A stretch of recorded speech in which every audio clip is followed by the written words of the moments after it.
All right, Brian, you are in. How have you been, man? I'm good. I'm good. It's nice to meet you. Nice to meet you as well. I mean, Yeah. it's tough to get people. It's tough to get a hold of people in LA. What have you been up to in January?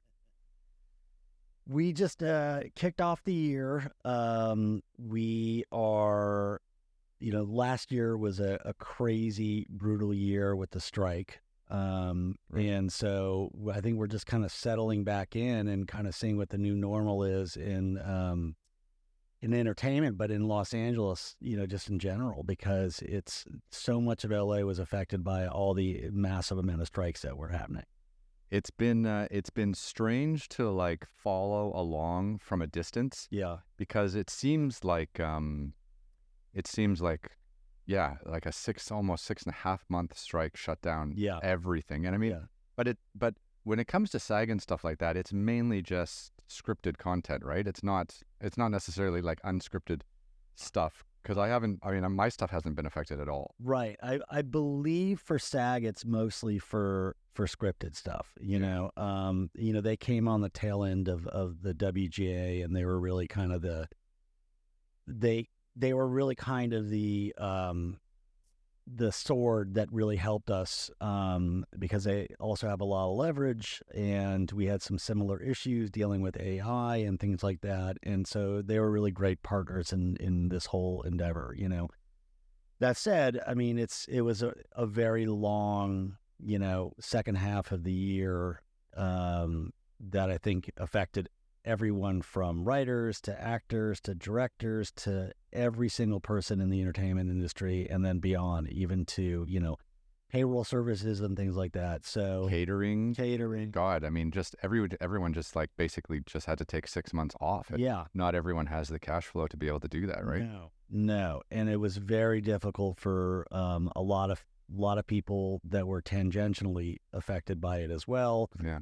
Business was down, I think, although it's funny because like I asked, if you go to like something like the gym or like a stretch lab or something like that, I would ask them, hey, is business down? They're like, no, we're getting way more people in now because everybody was so stressed out, Right. that they had to have some form of release, and That's interesting. yeah. My gym guys were telling me that business was actually down for them because a lot of the actors that they work with, or people in entertainment they work with, they expense out their physical fitness. It's part of their deal. So and then because of the strike, they just weren't able to afford it, I guess, or they just cut back because it was more of like a wait and see. They didn't want to have any extra expenses that they were booking on their side. So I guess some of them just got fat. I guess that's the alternative. And I know a lot about that. It's like Yeah. it's easy just to say, I give me the piece of pizza, just whenever it is, like to calm yourself with the crazy amount of food. But that's also another thing. Nothing makes you feel better than putting yourself into a food coma. That is the truth. I always can relate to that. At one point early on, I had type 2 diabetes, and people always ask me, how'd you reverse it? And I was like, it's pretty simple. You just got to stop eating like an asshole. And that's the chapter of my next book that I'll be writing. You just stop eating. Yeah, stop eating like an asshole. But no, but I mean, it's hard because it's like when pressure mounts, people. Yeah, stress eating is huge. Yeah. And stress drinking as well. Like just alcohol is readily available and incredibly dangerous if not handled correctly. Right. Yeah. It's the alcohol, and then I would say like bread or pasta, like the two of them together, they could really be a serious mix. Well, the edible business here in California is spectacularly interesting because you have these marijuana shops all around, especially this neighborhood, in West Hollywood, and it's amazing. Like you can just go in and buy cannabis, like gummy bears, and take a couple of those and drift off and it's zone out. It's pretty incredible. Yeah, it's amazing. I always it's so funny because like you always know when someone's just lighting up, because it's like you when you're in the parking lot and then there's a car that won't leave, and you just see like puffs of smoke coming out, it's like they're just basically saying, I'm going to sit here and smoke my weed until I damn well feel like I'm ready to leave, And then drive home. Which is, I mean, that's terrifying. Like the amount of people who are high on the streets of America these days is a little bit concerning because like I've enjoyed a gummy here and there, and I definitely wouldn't want to drive, after having, a 5 milligram or a 10 milligram gummy. You're zoned out. Like, and people are on, and you can tell, like, people are just puffing away on their car doing, 50 miles an hour on the 101, and just smoke coming out. And it's like, having lived abroad for 25 years, mostly in countries where this kind of drug use is completely illegal, like zero tolerance. It's fun. It's fun coming back to, liberal LA. Yeah. I mean, there's pros and cons. I think that's the biggest one, because I don't know if there's really actually a weed test. There might be now, but like with alcohol, it's like, oh, what is it, 0.08 or something like that? When the person is too drunk to drive.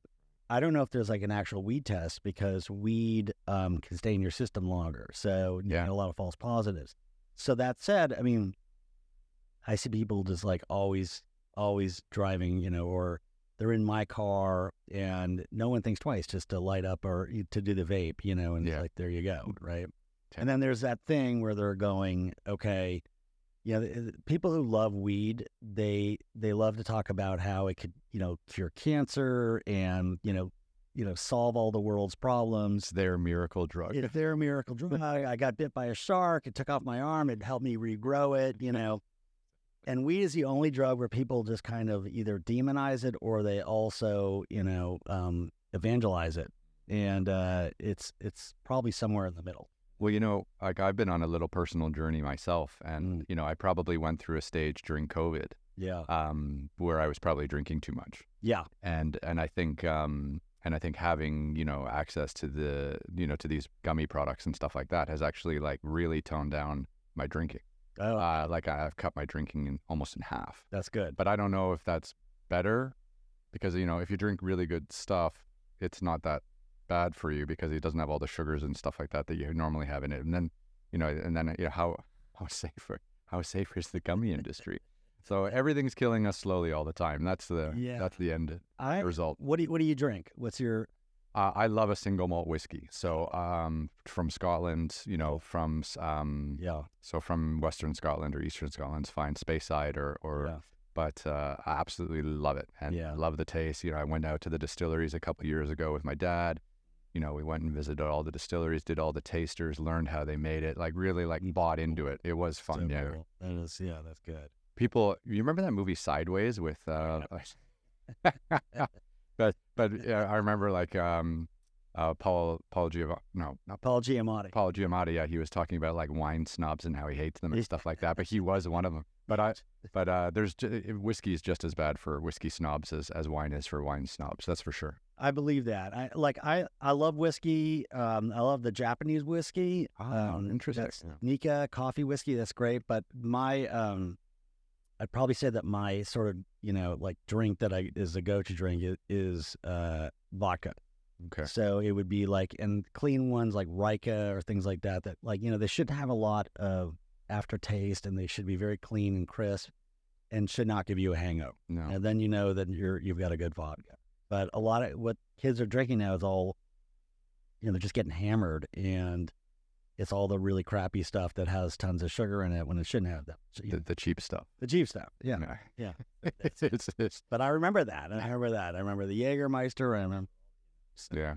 I remember I used to buy those like King Can beers, probably underage. Yeah. And because no one drinks those who are like, over 21, I guess. Yeah. They're terrible.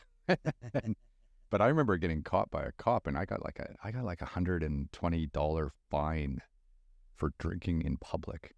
Jeez. And I was like 18 or 19 maybe. Like that's a lot of money when you're 18 or 19. It's still a lot of money, but that's a lot of money. But I do remember that I was with my rugby guys, and we were out. Oh, that's cool. Behaving.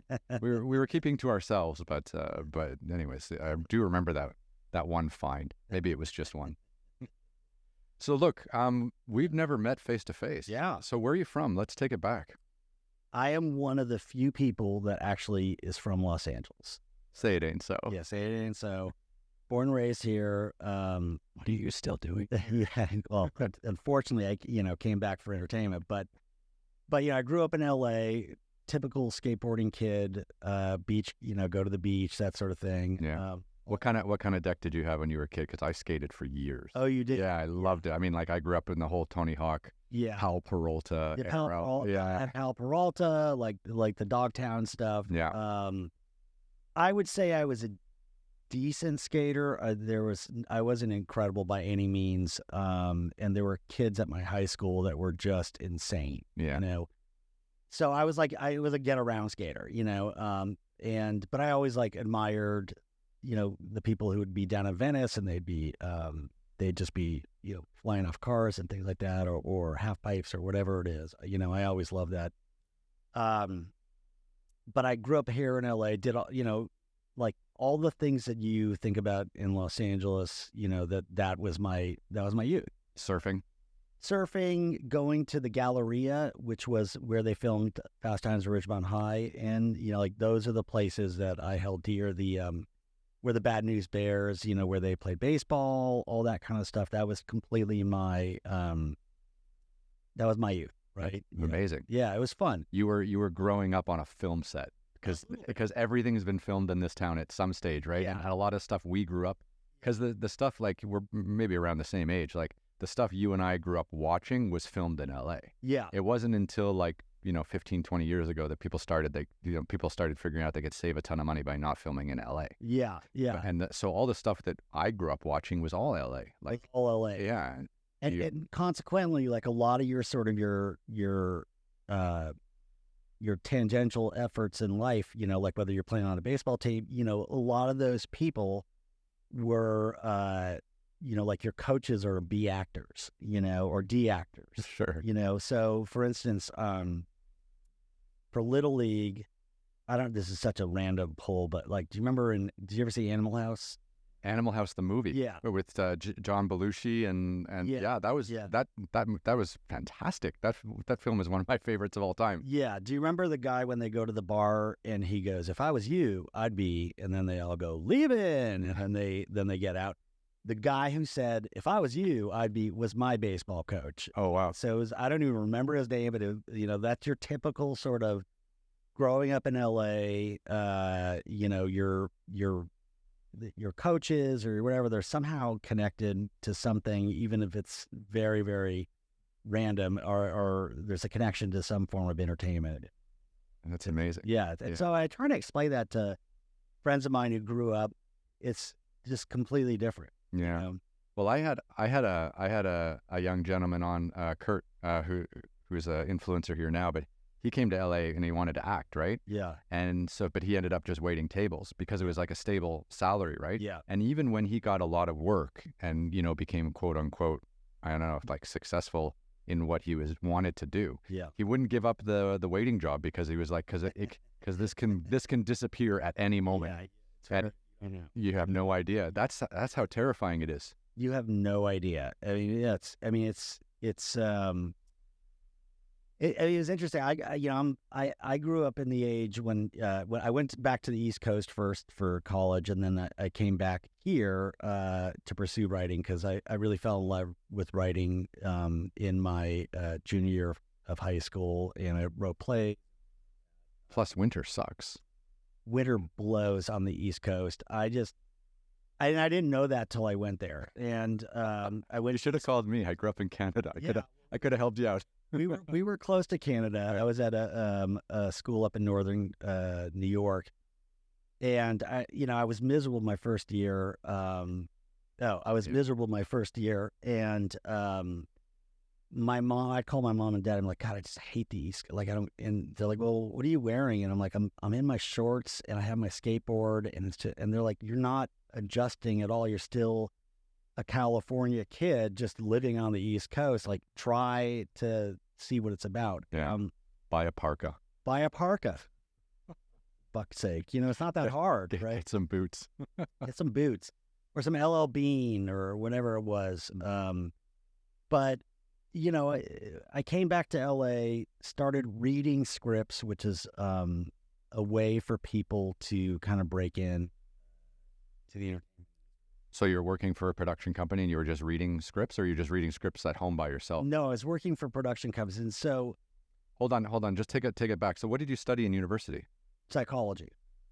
And how's that helped you so far? I mean, it helps you understand people in LA, maybe. Yeah. Dependency issues. Yeah. It was great for therapy eventually. It was a great sort of, but I did psychology and theater. And part of it, I don't know.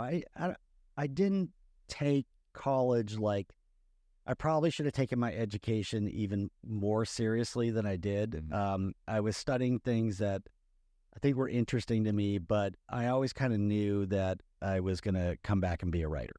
That's really? It. So it's like, so you knew that, but so if you knew that, would you go to a film school or? Well, that's the thing, is that film school is so expensive, yeah, and it's already such a speculative industry as it is. It's a personal choice, but do you really want to be in an environment where you're way deep in debt, for something that is so speculative as it is? That's a good question for anybody, and there's no one right answer. And I always believed that, kind of living was the best way for, and watching movies and watching, that kind of thing, is educating yourself that way. Right. Yeah. It's tough. I have a buddy that went to NYU. He was on the show actually a couple of weeks ago, and he was just saying, like, he still works and collaborates with the people he went to school with. So it does put you into that like community, but you're right. Like, there's no tangents from there. Like, you're in it. Yeah. And if you can't figure it out, you're going to starve. Yeah. You're deep in it. And so there are total benefits, but I wanted a kind of, just a more traditional education, and to study a whole bunch of different things. So it was good in that respect. I mean, I ultimately enjoyed it. But when I came back to LA, I just immediately immersed myself, lived with roommates who were already in the entertainment industry. We were all kind of coming up together. And I started, the best way, when people ask me, like, how do you break in, there's no one way, but I think you kind of have to find a way to bullshit a little bit eloquently, or find your way in, however best you can. And the way I did was I went out to a company that was had a bunch of directors, like big art house directors, and that was their company. And I said, I want to read a script, and they said, we'll give you a test script. And they gave me David Mamet's Edmund as a test script. Okay. Which I don't know if you ever read it, but I haven't seen that. Really crazy. He's an insane writer. I love him so much. And I read it, I was like, you got to make this, and so they called me up, and they're like, well, the good news is we really loved your coverage. The bad news is the company's going out of business. And so, right. So I took that, and I just started calling everyone around town, and I said, hey, I was over at David Lynch's company and Pedro Almodovar's company. I was a reader there. The company's no longer. Take it back a sec, though. So you were a reader. So you would read a script and then what? Like, make notes? Like, what would they expect a young, fresh graduate who's reading scripts? What would they expect you to be able to pull from a script that they wouldn't be able to pull, or that they would, they would, consider it to be great note taking or something like that? Like, how would you get that kind of compliment? Because I'm right. No, I even know. That's a great question. Yeah. I part of it is a lot of times they don't have time to read it themselves, so they look to your coverage to go, I have to talk to the agent about this. I really need informed coverage. What's coverage though? Like, are you making notes in the sidebars, or are you? It's different at production companies and also agencies. They have different ways that they do coverage, but generally it's like, here are the basic facts about the script. What's the name? What's the genre? What's the page count? Then there's a log line, which is a one sentence concise statement about what the script is about. Right. A shark attacks a New England town, and 3 men have to go on a journey to go hunt it down. Right, that kind of thing. So that's like Jaws. Right. Or a man in a bat suit, Right. Fights crime and takes revenge on the people who killed his family, While being perpetually unhappy. Right. Moody and talks in a very garbly voice. That's Batman. Yeah. Okay. So it's like one sentence. Then it's basically you give a 2-page summary and then you give your comments. Your comments are essentially talking about the concept. Is it, and it's different for each company. Is it commercial? Is it original? Is it unique? That sort of stuff. The characters, the structure, the storyline, the dialogue, those things. And then ultimately it's, this is worth your time to read. I consider, like, it's either pass, consider, or recommend. Recommends are the few and far between. Right. And then you got to put your name on that if you're going to recommend it. And then that has to be like a good script, and you have to have good notes on it, or else why would you recommend it to all these super busy, very famous directors? Like David Lynch is he's a legend. Yeah, you have to be comfortable to say you should take my opinion seriously. And I didn't know any better, so I was comfortable. Did you ever just have to fight? Like, no, this is a good script. Fuck you. There's a couple times I got yelled at in my when I passed on very, like, I can't believe you're passing. And I actually passed on an Elmer Leonard novel, which I really loved, but I was like, I don't see the movie very easily. And that was a big problem because how do you say no to Elmer Leonard's agent? It's a very difficult thing. Ultimately, they didn't make it, so it's sort of like you have to give your best foot forward and stand by your belief. Now, these scripts that you're reading, is this IP that these guys own, or is this just stuff being shopped around in LA? Like, because I know like a lot of actors and a lot of production companies, they buy the rights to the script and they sit on it for a year or two. They try to figure out if they can make it. And then if they can't, the rights go back to the author, and then they start the whole process again, or they have to re-up it, right? Because you can't just buy the literary rights or the film and television rights for a book and sit on it for 30 years. Like, you got to make something from it, or you got to pass. So when I started, back in the Stone Ages, right? That when I started reading, a reader is, for a writer, a reader is a great way to get your feet wet. Okay. It's a really good way to, like, understand what's working and what's not working, that kind of stuff. So when I started there, the way that people sold was through the spec market. Okay. So a writer would spend 6 months, how long it was, to write a script, future script. And then they literally had maybe 3 to 4 days to sell it. Are you serious? Yeah. It was that aggressive. If you didn't sell it then, it could happen, but the chances of you selling it decrease over that time. So if it takes you more than a week to sell it after you're done, like the potential of that being a big project diminishes on like a daily basis. So there's a lot of pressure for everybody involved. And, I lived with executives, and so I'd see them on Sunday night in their bedroom with 12 scripts. And so what happens is that, a lot of times they'd say, okay, I'm going to read 30 pages of the script. If I don't like it, I'm out.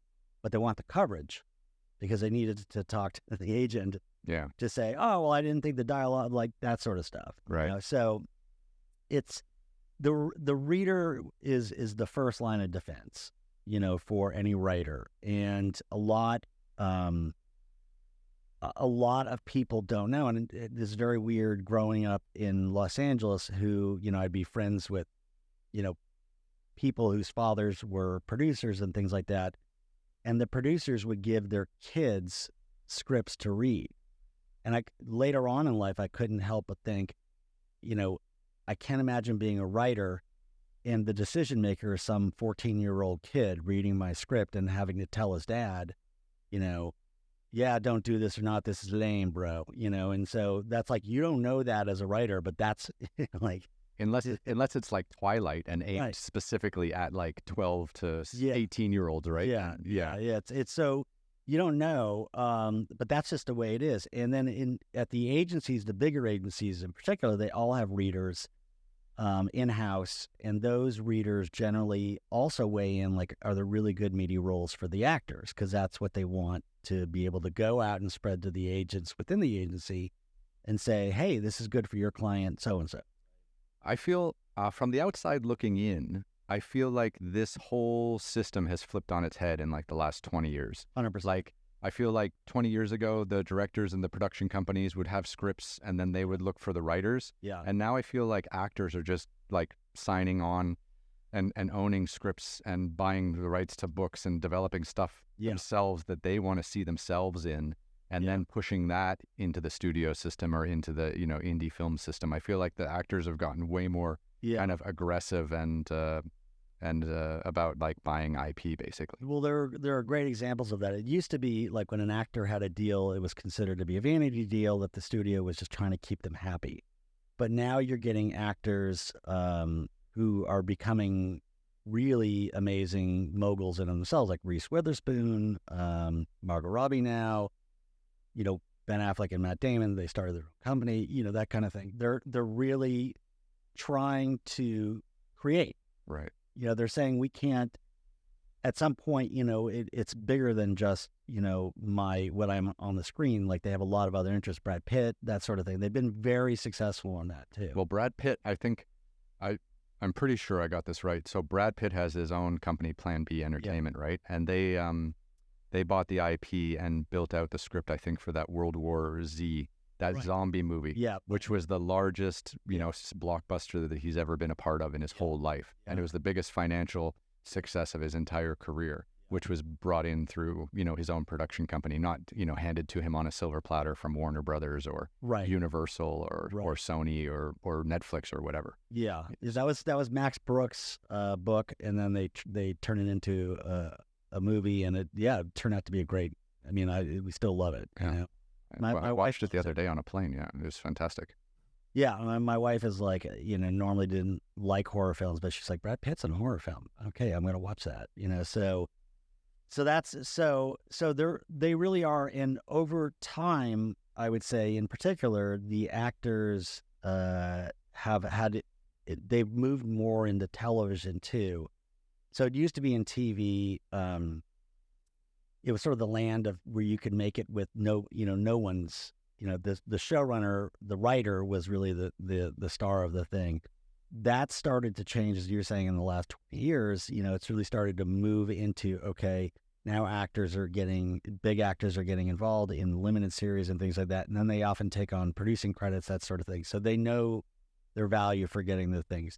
Yeah. And don't forget, like maybe 25 years ago, film actors wouldn't even touch TV. I know. Like, and who was, I think the person credited for that breakthrough is Kiefer Sutherland, another Canadian. Yeah. But he did 24. Yeah. And like someone, I remember someone pitched him TV, the series 24, and he like threw the script and laughed at him or something like that. He's like, I'm a film actor, damn it. I'm not going back. I'm not going to TV. But then he ended up making more money on 24 because of the residuals and because he had ownership and was a producer and everything like that.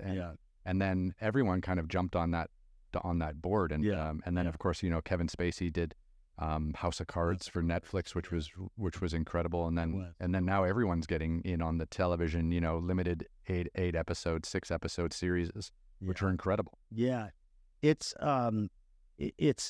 right now we're at a very bizarre inflection point because first, dialing back a few years when the Writers Guild, when we kind of went to battle with the agencies over packaging, that was one of the big sore issues. And during that time, I think that the actors became actually more powerful in getting projects done than they were in the past.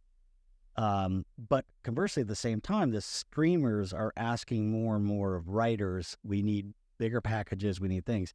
But the Writers Guild killed packaging. So there's a strange kind of tension going on where the streamers are saying we want something prepackaged, like really buttoned up, sewed up. And while that's happening, the WGA made packaging illegal. So it's curious how that's all going to net out. What is packaging? Well, So packaging, okay, it used to be if you were back in the, particularly back in the 80s, CAA was like the king of packaging. And Mike Ovitz, who was a super agent back then, was the king of packaging. He had writers, directors, and actors over at CAA, and so it'd be like, okay, like the classic package is Michael Crichton's Jurassic Park. He's got the book. He brings it to Steven Spielberg. He says, you have one day to actually go to tell me if you want to direct this. One day goes by, and Steven Spielberg says, I'm in. And then he calls up Universal and says, okay, we've got Steven Spielberg who's going to direct this. This is Michael Crichton's book. You have 4 seconds to tell me if you're doing it or not. And the rest is history. Now we have 12 friends. I don't even know how many movies they've. There's so many Jurassic Park. There's too many Jurassic Parks.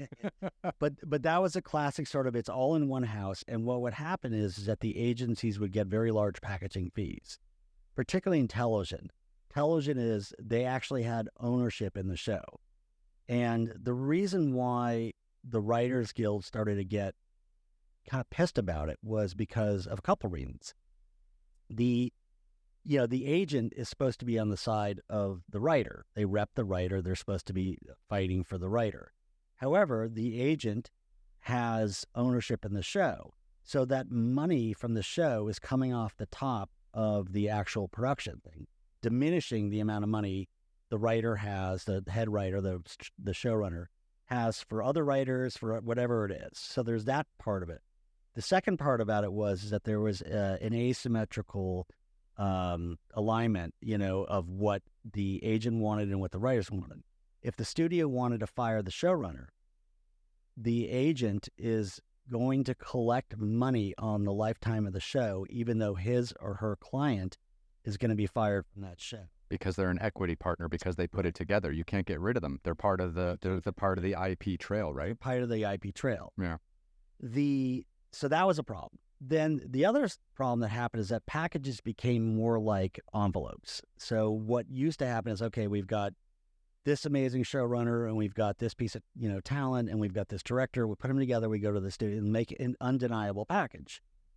Then it became like, okay, we're not going to get the talent. We're not going to get the director. We're just going to package you, the showrunner. And the showrunner's going, why is that a package? That's an envelope. Like, you're just using my name to go do this, and now you're going to collect those fees. So that was a real issue. And so we went to war with the agencies over that. And we being the WGA, the Writers Guild. Yeah, and the WGA won. I personally believe that it could have been handled another way, that they could have kept the process alive, but had just aligned the incentives better. Because now we're in a position also with the streamers, as I said, where they want things more packaged. But what's the incentive for the agency to package it when there's no more packaging? Well, it makes sense that the streamers want things to be packaged because they're not filmmakers. Like, they're not storytellers. They're tech people. To be fair, right? Yeah. Like, I know Amazon bought MGM and things like that, but the streamers, they don't make films and TV like the way the studios do. Like, the studios are, they're about relationships because relationships make things, right? And the streamers just want content to bump up subscriptions. And it's like two beasts coming at the same problem from totally different angles. And that was a big problem in this last strike, where a lot of the streamers originated out of tech. So they, Netflix sort of, but Apple, Amazon, as you're saying, it started in tech. There's a real anti-union, kind of mentality up in Silicon Valley. And they sort of brought that to this fight. And ultimately the Writers Guild settled, like, we actually got to a place that was economically almost right in the middle of what we asked for and then what they said no.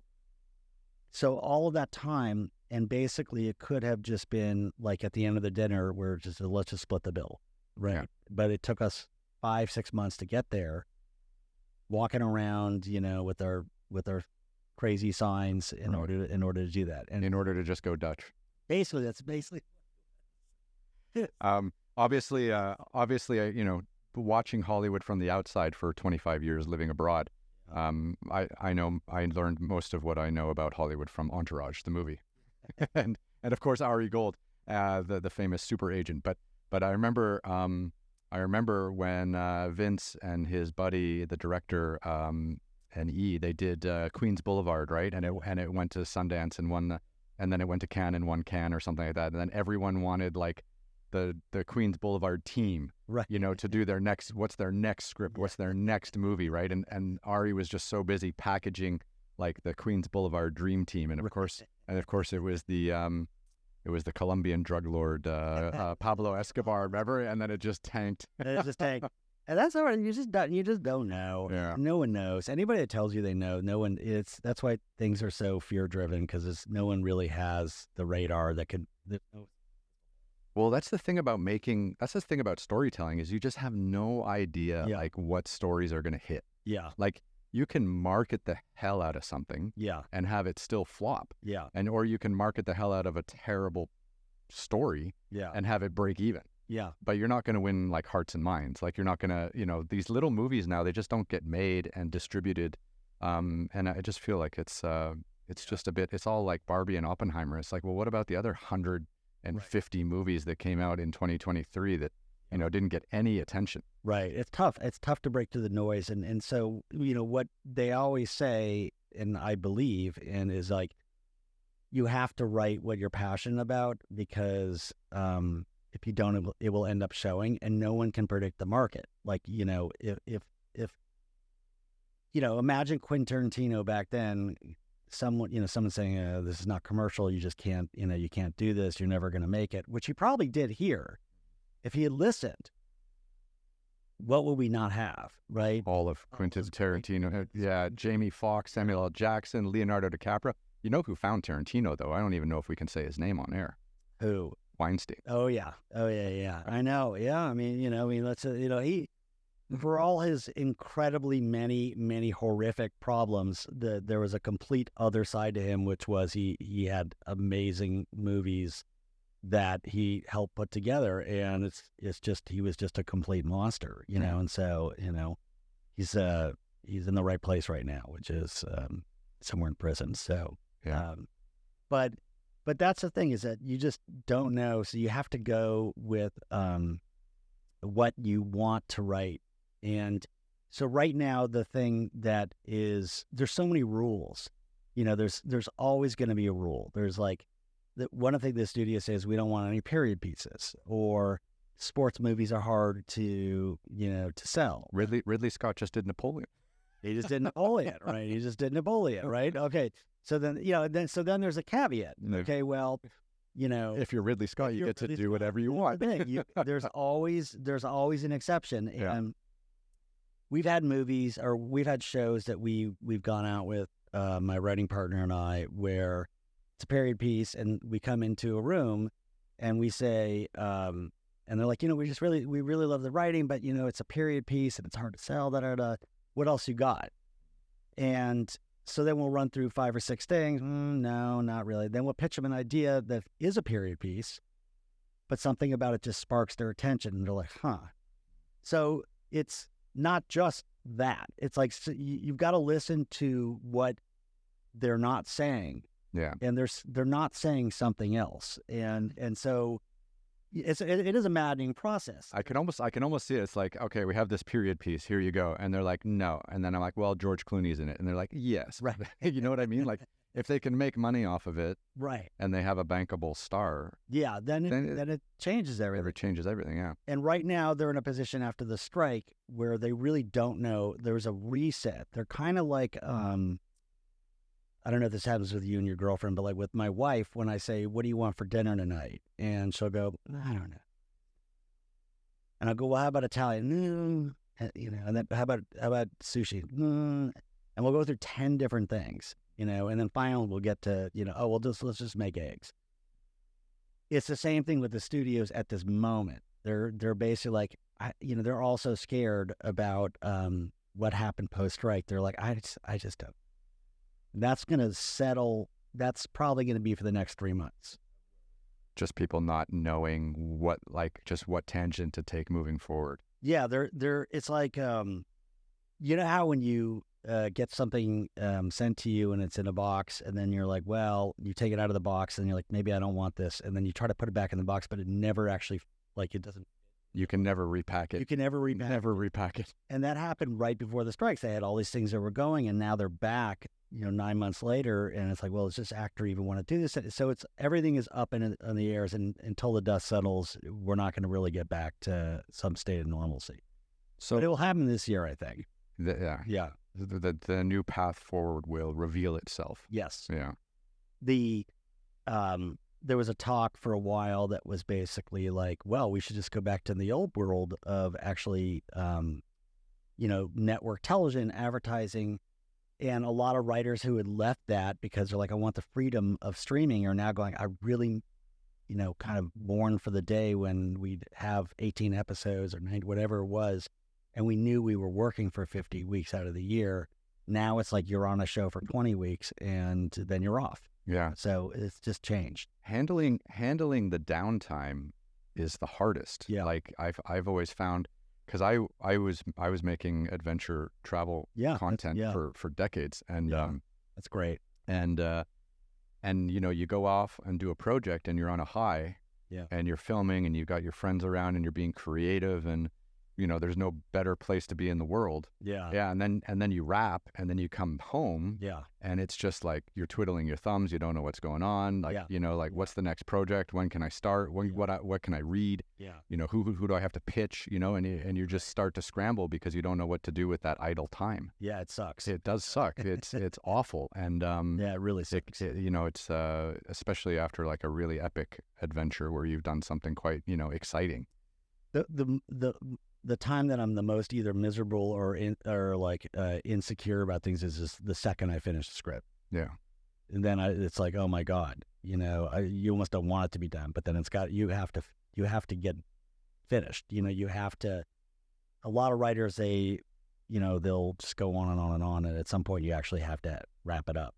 and show it to someone. Yeah. Show it to somebody. Yeah. You can't hold it in your room forever. Yeah. So go back to, East Coast USA, university. You're wearing shorts, you skateboard in a tundra. Yeah. Like, what makes you want to be a writer as a career? Because obviously there's a million things you can do in the creative landscape. What was it about writing that really hooked you? Well, I was a really shitty actor. That helped. It's awful. And it's just not good. So funny. Yeah, and I don't know. I think I got it. I got into it, and first I was a baseball player, and I was really not good enough to go the distance. I've been there. I played basketball. Yeah. I played some basketball, and it just wasn't good enough to make the national team or play pro. And it's just like, well, what do you do? What do you do? And then I just moved to China. Which is probably what I should have done. I just got out of Dodge. Yeah. I think that's the answer to everything is just move to China. China, when you don't know what to do, just move to China. It's much better just to, have the regime basically just say, this is what you're going to have to do. Right. So. Well, for me, it was, I just didn't want to hang around and be like the guy that used to play. Right. And it's like, well, what do you do now? You weren't good enough to keep playing. Right. And then you just end up in beer leagues and the whole thing. And it's just like, your guys aren't moving and they're walking, and the whole thing so I just gave up the sport entirely. Yeah, it was, I knew it was not going to happen for me. In like Little League, I was an all-star. And then when I got to JV, I knew I had this complete meltdown as a pitcher where I just kept walking to the point where they made a movie about that too. Charlie Sheen, right. In Major League. In Major Leagues. And I looked at my coach and I was almost like, are you fucking kidding me? You got to take me out. This is getting this is embarrassing. He just left you in there to suffer? Left me in there. They must have hated me. God. But I knew I wasn't going to go there. And then I just started, I just tried it. I wrote a play on a lark, and that's kind of it. In high school? In high school. Yeah. Really enjoyed it. Did you have like a dramatic teacher that like championed you to pursue that? Because that's like a big deal to try to do something like that without any real support. We had at our school one of the greatest teachers I've ever had, this teacher named Jim Hosney. who has become like a mentor to a lot of people in film and television. And he was this guy who taught at AFI, and he the way he taught his graduate students was the same way pretty much he taught, 7th and 8th and 9th and 10th graders and so on. He didn't speak down to them. He showed us, Bertolucci and Pasolini and all these great filmmakers, and he really helped you analyze, film in a completely different way, and it just blew everyone's mind. And he was also amazing because he really could make you feel what you were saying had merit, even though it was probably the dumbest thing that, he's just an excellent teacher, just an amazing teacher. And that's where, at that time, I really did start to love film. I was like, okay, now I'm just watching and watching and watching and watching. And we also had a acting and a directing teacher named Scott Weintraub, who was also an incredible teacher. So between the two of them, I was really inspired. And this was at the university level? No, this was at the high school level. At the high school level in LA? In LA. Okay. Yeah. And so I was really inspired immediately. And so I just went out, and they were like, I can't remember what it was, but it was like, oh, we're accepting submissions, that. So I went out and I wrote a play, and we did it. And it was a great experience. So you wrote a play from scratch in high school, and they performed it? Yeah. Oh, well, that's incredible. Yeah. To see it all come to light, at that age, right in front of you? It was a mind-blowing experience. What was it called, if you don't mind me asking? Ivory Girl is what it was. And so it was a really crazy absurdist play, and it was kind of like, just a Salvador Dali type, bizarre experience. And the school that I was at really allowed you to kind of experiment that way. So that was nice of them, yeah. It was really nice. It was really nice. And I had to say that place has inspired a lot of students to go on and really explore their creativity, and they give them a lot of room.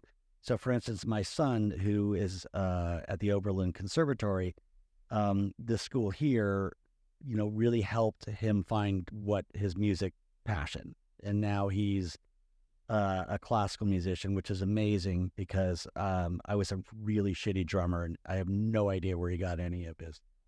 No musical talent on your side at all. Almost none.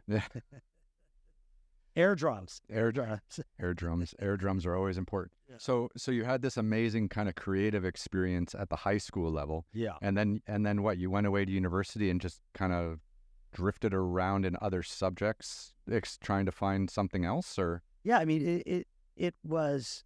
So I went to the university. I couldn't replicate that experience that I had in high school because part of it is that they didn't really invest in film classes or things like that. It was a much more traditional experience. Like they really believed in theater and all that sort of thing. And so it was your kind of your New Englandy preppy school. I couldn't relate to it. Like a real liberal arts experience? Yeah, it was a real liberal arts experience. I had trouble relating, to the East Coast initially, to all that prep school stuff. I used to call them the girls in pearls, like they'd walk around and it was like all very country clubby, that kind of thing. Oh yeah, I give talks out there all the time. Do you? It's kind of strange. It's weird. It is a little weird, yeah. A little weird. It's like that movie, The Holdovers. I don't know if you... I have not seen The Holdovers yet. Yeah. Phenomenal. It's exactly like that. Mm-hmm. Exactly like when I see it with my friends now from the East Coast, they're like, that's the exact school I went to. And that classic East Coast, like the boys, either they're in ties and here I am in a skateboard kid, and they're in ties or they're this disheveled preppy look. Yeah. Or they had what were called the Trustafarians, which were like really rich kids who loved the Grateful Dead. And so there was that. I just never understood it, being this kid from LA. LA was all like punk rock and just straight rock and roll and that kind of stuff. And then there was all these really crazy hippies that were all going to eventually go work on Wall Street. Right. And so well, that didn't make any sense either, did it? Because all those kids end up back in Manhattan at some stage. They end up in Manhattan. And so I couldn't relate. But then then I found my friends and all that stuff. And then it became a good experience. But I knew at the school that I was a shitty actor. They did have a good theater department. But I was like, I'm going to take what I can from this and learn as much as I can and enjoy myself. But it wasn't like the school fostered my growth. And So you took 4 years off from writing pretty much. I mean, a couple things. I took directing classes, that sort of thing, but that wasn't the best education for feature writing. What did become a good education was when I came back and then I started reading scripts. And that was really back to that was really the 3-4 years before I actually sold anything. That was my education. And, you're getting 10 scripts a week, 2 a day. You get them at 3. And this is even before the internet. And I mean, there was the internet, but it was like before, oh yeah, let me just send you this, the PDF of it. It was the actual script. or were things faxed? We used to fax back. So I'd read a whole book and then I'd fax them the coverage. Right. And it was like, oh, thank God for the fax, And I do tell the story that as I was leaving in my final year of Skidmore, where I went to school, I ran into a guy who I had known since freshman year. I'm like, hey, what are you up to? What are you going to do? He goes, oh, I'm going out west. He was from Cleveland or something. And I'm going out west. I'm going to this place called Silicon Valley. And I'm like, what's that? And I don't know anything about it. He's like, oh, I'm going to go work on this thing called the internet. I'm like, what are you talking about? What is that? And he's like, oh, it's that thing that Al Gore has been talking about where, computers can actually communicate with computers. And I was like, yeah, that's going to really take off. Yeah. What a waste of time. What a waste of time. And I was like, I was going to go be a stand-in on a movie of the week, standing in for Eric Roberts, who I looked nothing like. And so I was almost kind of a dick about it. I was like, have fun in your little internet. I'm going to go, go to Dallas and be a stand-in for Eric Roberts. He was, I think, the number 16 employee at Netscape. Oh, wow. Wow. Yeah. Good for him. And he also was kind of like, hey, man, I can see if I can get you a job, out there. I'm like, nah. Who's going to ever want to do that? Yeah. Thank you very much. And now I'm look back and I'm like, that was a fucking dick. I cannot believe I didn't take that up. That would have been amazing. Yeah. Could have been number 17 at Netscape. What happened to Netscape? Didn't it get bought by Microsoft maybe? Yeah, something. Yeah, like I think so. Interesting. So, Wild ride. wild ride. Can I ask you just to tilt that camera just up a little bit there? Perfect. Oh, a little too high. Perfect. Yeah, there we go. Sorry, it was it's a little bit better of a frame there. Yeah. I was slouching a little too much. Oh. So you freeze your ass off in New England for 4 years, and then you come back to LA. Yeah. And where do you go first? Like, how do you get into a production company? Like, because obviously we've all heard the stories of like thousands of an army of unpaid interns, right? Yeah. So how did you actually go to a production company and like work and actually like earn some kind of living? So back then they had this book. I think it was a green book or something that had the list of all the production companies. Now they're talking about paper. Yeah, it was actual paper. These things. There wasn't an app for it. No, there was no app. Now there's IMDb, right? Yeah. Information is really at your fingertips. Yeah. But so I would go through the book. I'm like, oh, okay. Here, what is this? Jersey Films. Oh, that's the company that did Pulp Fiction. So that was one of my first calls, and So you would just go through this book and cold call it and be like, hey, I'm an aspiring writer. I would love to work at your production company. Do you have anything available? Yeah. Or, well, in that specific case, what I said to them was, I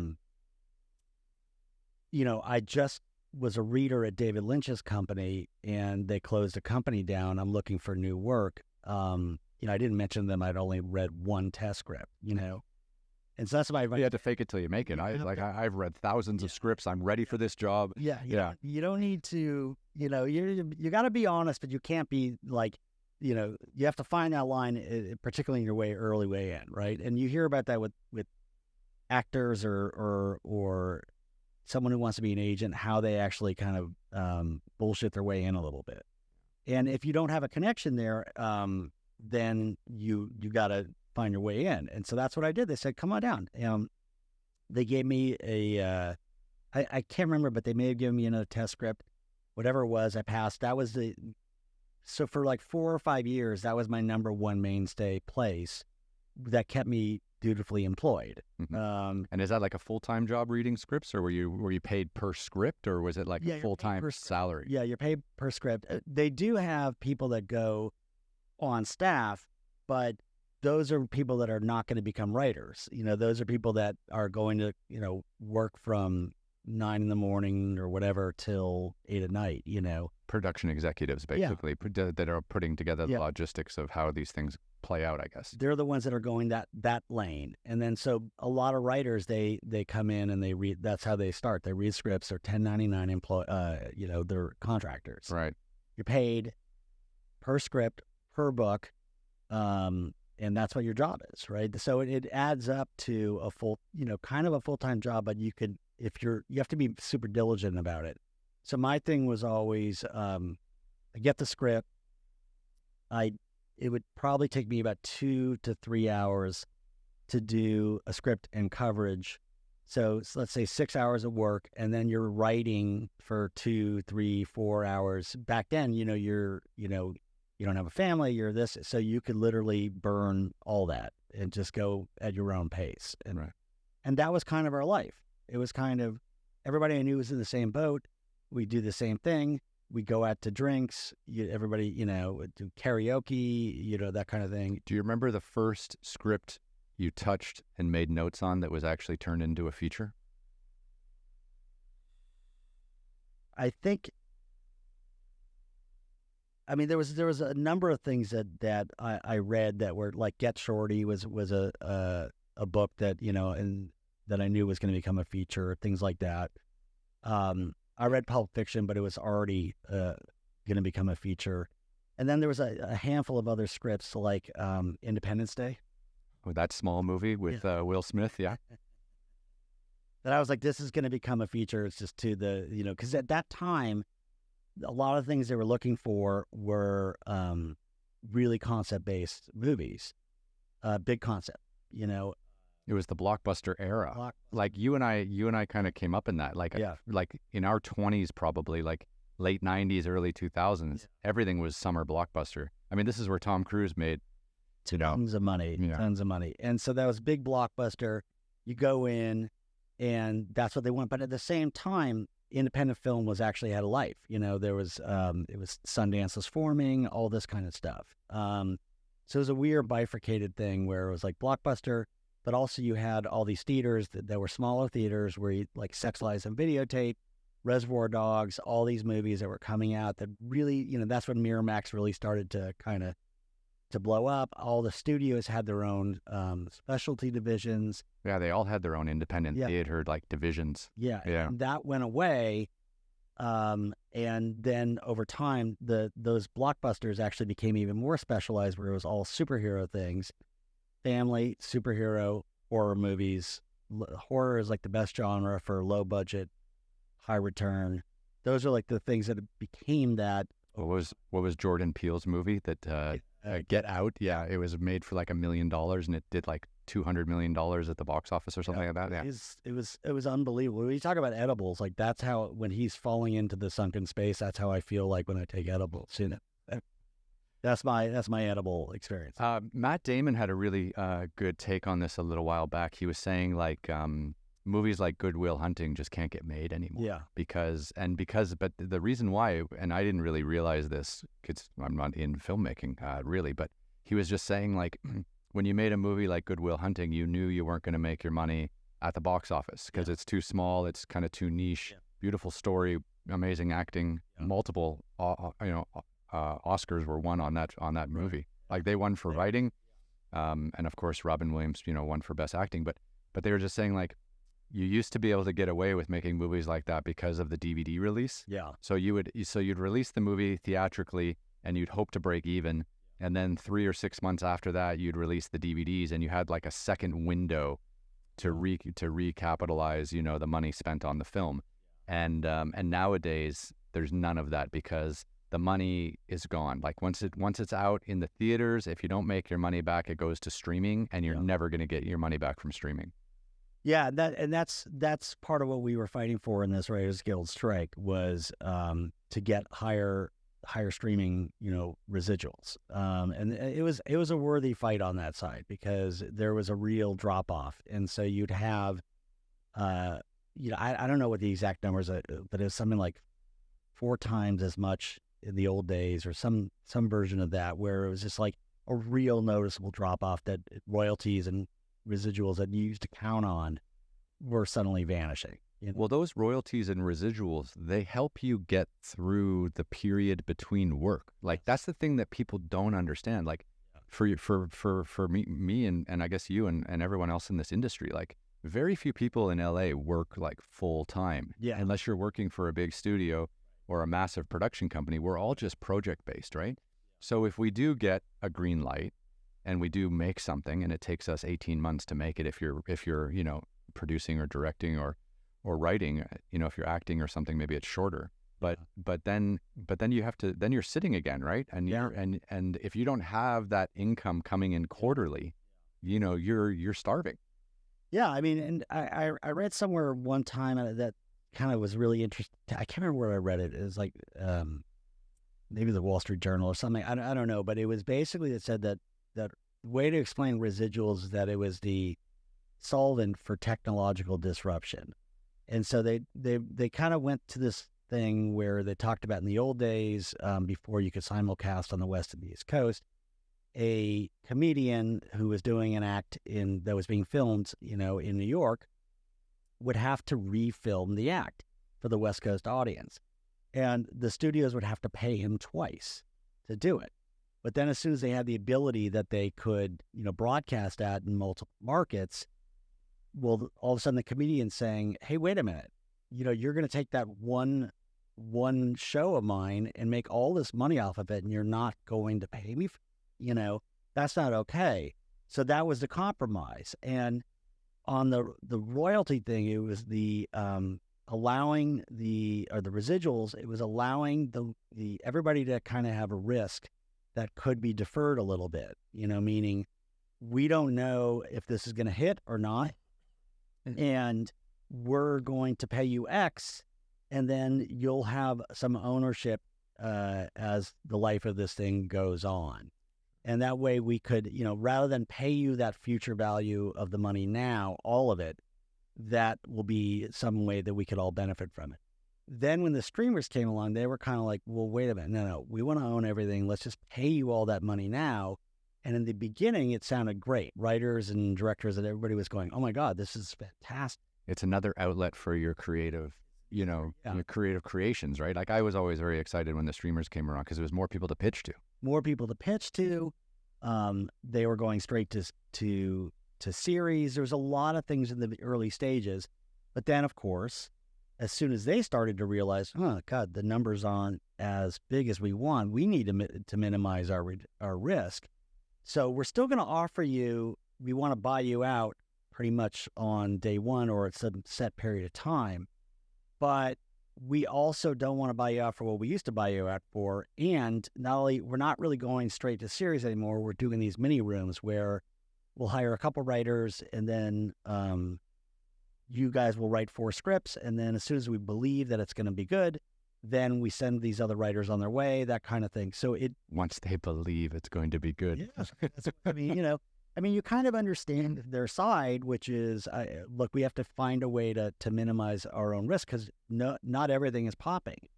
So that's what they did that. So we were left without the initial promise of it, and then left with not as great monetary situation. And that's what needed to get hopefully rectified in this last.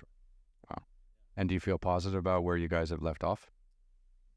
I mean, I think there's always a B side to everything. The B side is that there was already a movement to produce less content. So on that end, it was already like, I think Kevin Riley was always talking about, he's a big television guy. We have too much TV. We have too many things. And I believe that. There's too many choices. There's too much sometimes I even go on Netflix and I'm like, I don't even know I just don't even know where to begin. Like there should be an infinite amount of things, but I don't even know where to begin. So I think we had so much choices that people were a little bit paralyzed. And do you get Netflix? Do you get Peacock? Do you get Apple? Like after a while, it adds up. It does, yeah. And you don't even know what's on what. You don't know. Like I want to watch the new Ted series because I love Seth MacFarlane, right? And I heard it's fantastic. And obviously the movies with Mark Wahlberg were amazing. Best, yeah. But yeah, it's on Peacock, and I'm like, I don't even know, how do I get Peacock? I don't have it either. And Yellowstone, then I didn't have Paramount. So it's just there's too much, and there's going to be consolidation. So I am, in some ways, I'm optimistic, but in other ways, the B side of the strike, or all the strikes, was that it quickened the amount of time that it took to actually now, where they're going to be making less content. I think in some ways it's a really good thing, and in some ways it's a negative thing, and we're just going to see how it's going to shake out over this next year. So you mean like right now everyone's just kind of sitting around trying to figure out like if less is more, basically? Yeah, like do we go deeper into less? Before it was like, okay, you'll have that one series, and then all of a sudden you're cut. A show like Minx, which is an incredible show, the HBO or Max or whatever it was, and initially just pulled it off. And then it got picked up again, but now it's getting pulled off too. But it's like you just get yanked, and you don't even know why. And what I'm curious is, now that they're going to be making less, will they give those shows more, runway to actually, and I hope they do. Yeah. Well, the big problem now is everyone's just binge watching, right? So you settle down Friday night after work, and by Saturday night or Sunday afternoon, you've devoured 12, 14 hours of something. Yeah. And then it's like, well, I need something for next week. Yeah. And it's just like, if they're not there, then, maybe you cancel your subscription or you subscribe somewhere else. Like it's just like an endless monster. It's an endless monster that I can't seem to escape, because I'm so guilty of it. I just sit there and I'm like, as a consumer or a writer? As a consumer, both. And after this, I'm going to go home, and I know that we're going to we're going to have to go through TV.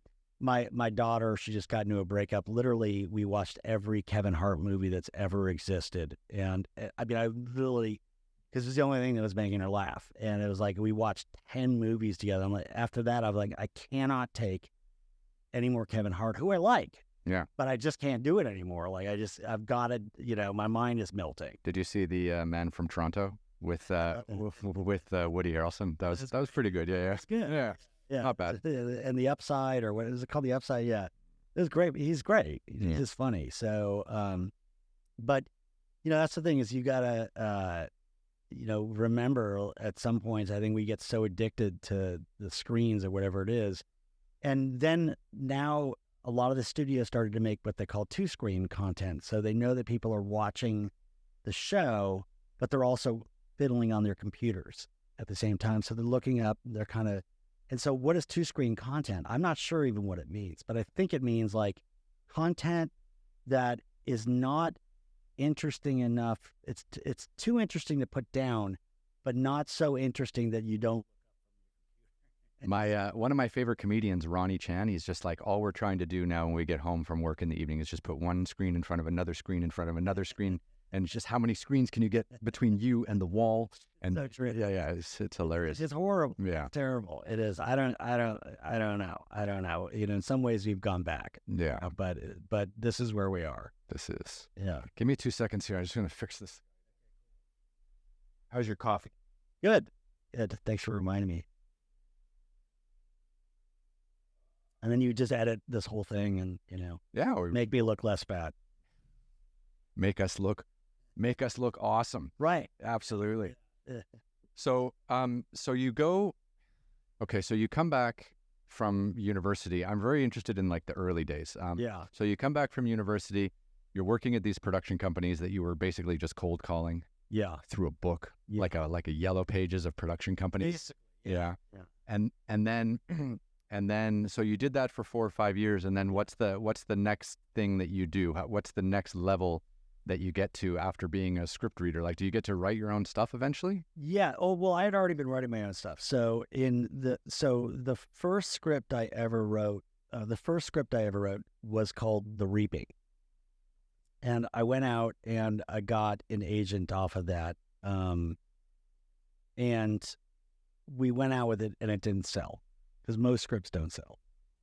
That's another thing people don't understand either. Yeah. Most things just don't make money. Most things just don't go. Yeah. And so you have to look at your career as it's not a sprint, it's a marathon. And the saying is an overnight sensation takes 20 years to make. That kind of, all those That's things. exactly it. Yeah. Yeah. And it's also, it's an evolution, it's a process, and the only thing you know is that the only way to fail is to leave, right? That's the surefire way to fail.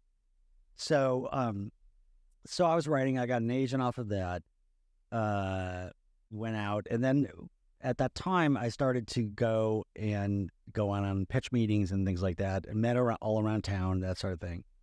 But also the time, I don't know if you remember, there was a sheep that was cloned named Dolly. I remember Dolly, the Scottish voice. Yeah. Yes, the Scottish scientist, sorry. Right. And so I came up with this idea in my head to what would a horror movie look like there.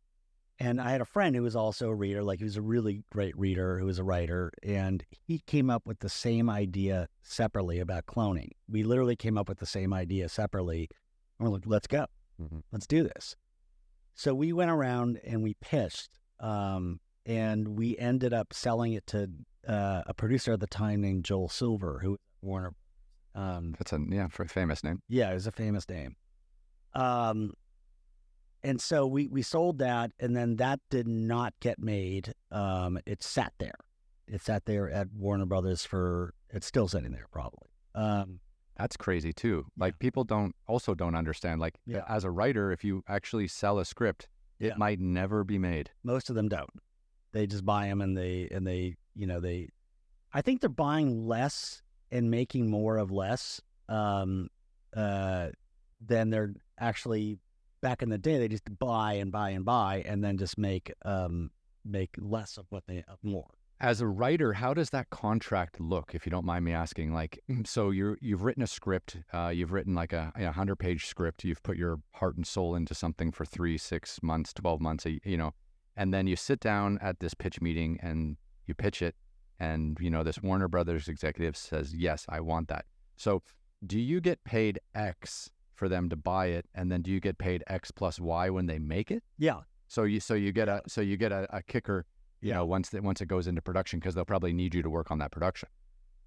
You would like that to be the case, but the movies, at least back then, they had on average around 5 writers per movie.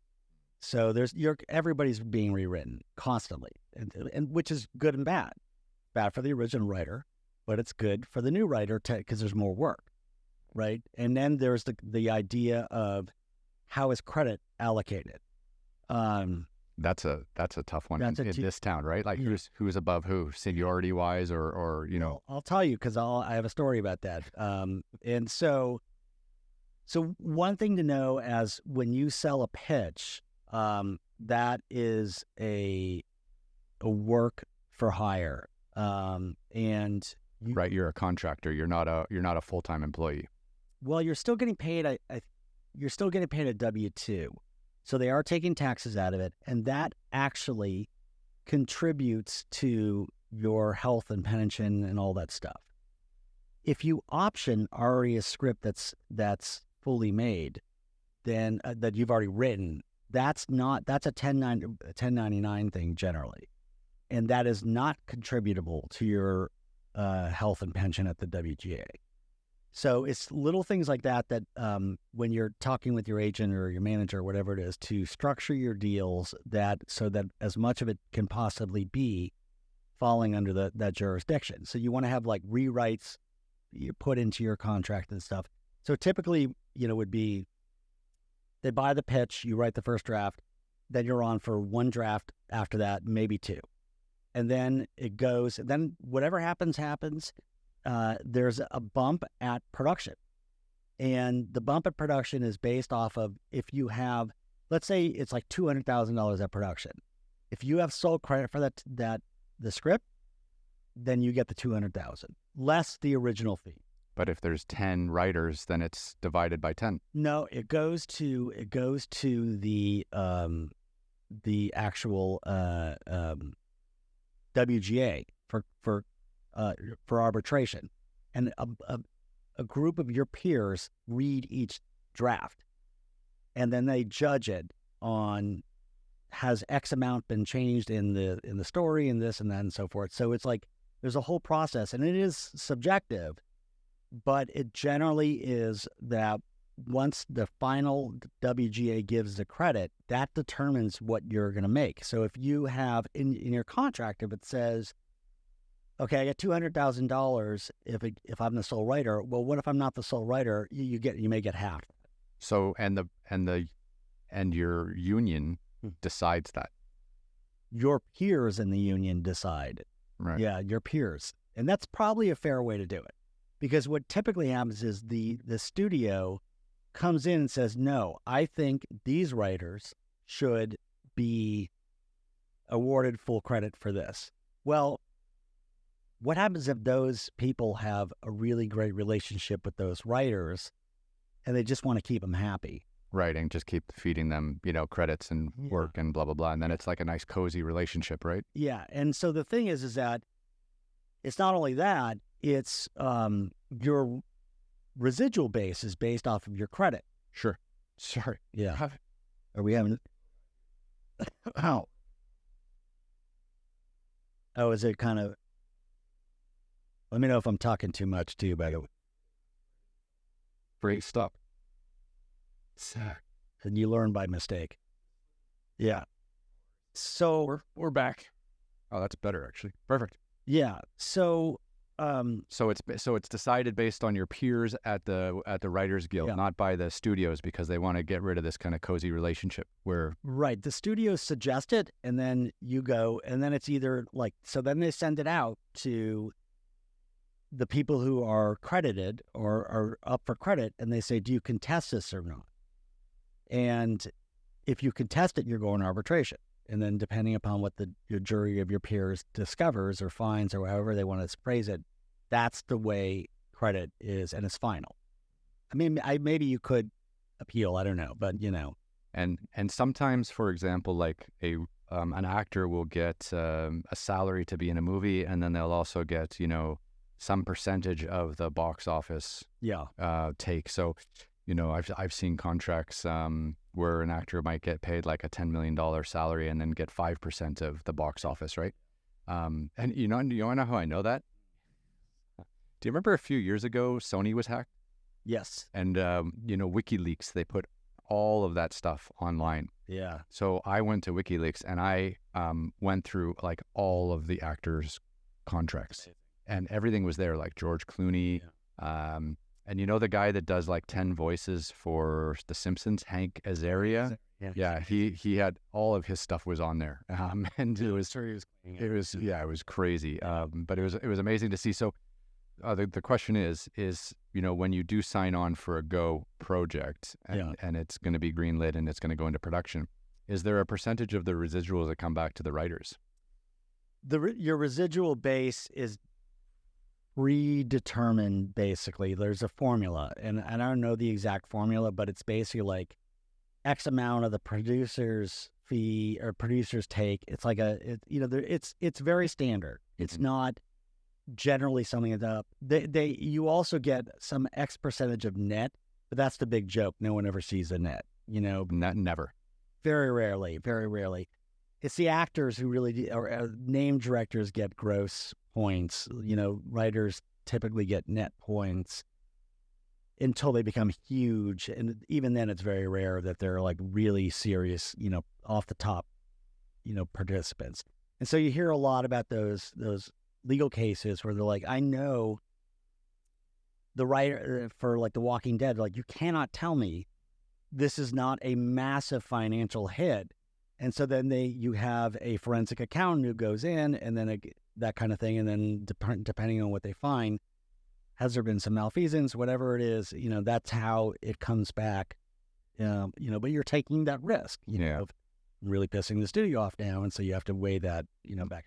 Yeah. I mean, it's incredible. Like if you think about massive, okay, forget the streamers, right? But if you talk about massive linear television series like The Walking Dead on AMC, right? Or like Game of Thrones on HBO. Yeah. Like if you're an actor getting royalty or residual checks from that, there's no way for you to ever really know if that's the real number. Like, because you have no idea what math went into that. Like they're not sending you packages that you sold in Asia, in Africa and all these other places, and that these are your percentage points from all of that after costs and all this other nothing. My residual statements are very they're just like the reaping X. Yeah, that's it. I mean, it's really, there's nothing for me to, and it's like, oh God, do I really want to, but it is what it is. In television, it's totally different. In television, well, the way I used to do it is, it was funny because I got into TV and no one wanted to work with me. So I just made my own show. And I made my own 6-part series with my brother where we just rode motorcycles all around China. And it was good. And we were lucky it got picked up. So cool. But then it's like, okay, Travel Channel bought it. Right. Okay, great. Travel Channel bought it. Okay, what does that deal look like? Right. And it's like, well, I made the show. I had to pay for it. I hired the camera guys, the editors, all the other stuff. So it's like, okay, then I own it. Right. Okay, so what does this contract with Travel Channel look like? And then it's like, well, okay, they're going to take it for 1 year, 2 years, or 3 years. And then the rights come back to you, and then you can resell it again. Yeah. And these are things that your agent takes care of, right? And this is how my world actually exists. So you make all these series, the broadcasters are buying them kind of after the fact. But then the rights come back to you and the royalties come back to you. Yeah, so that's a good point. The one thing that everybody's talking about always is IP.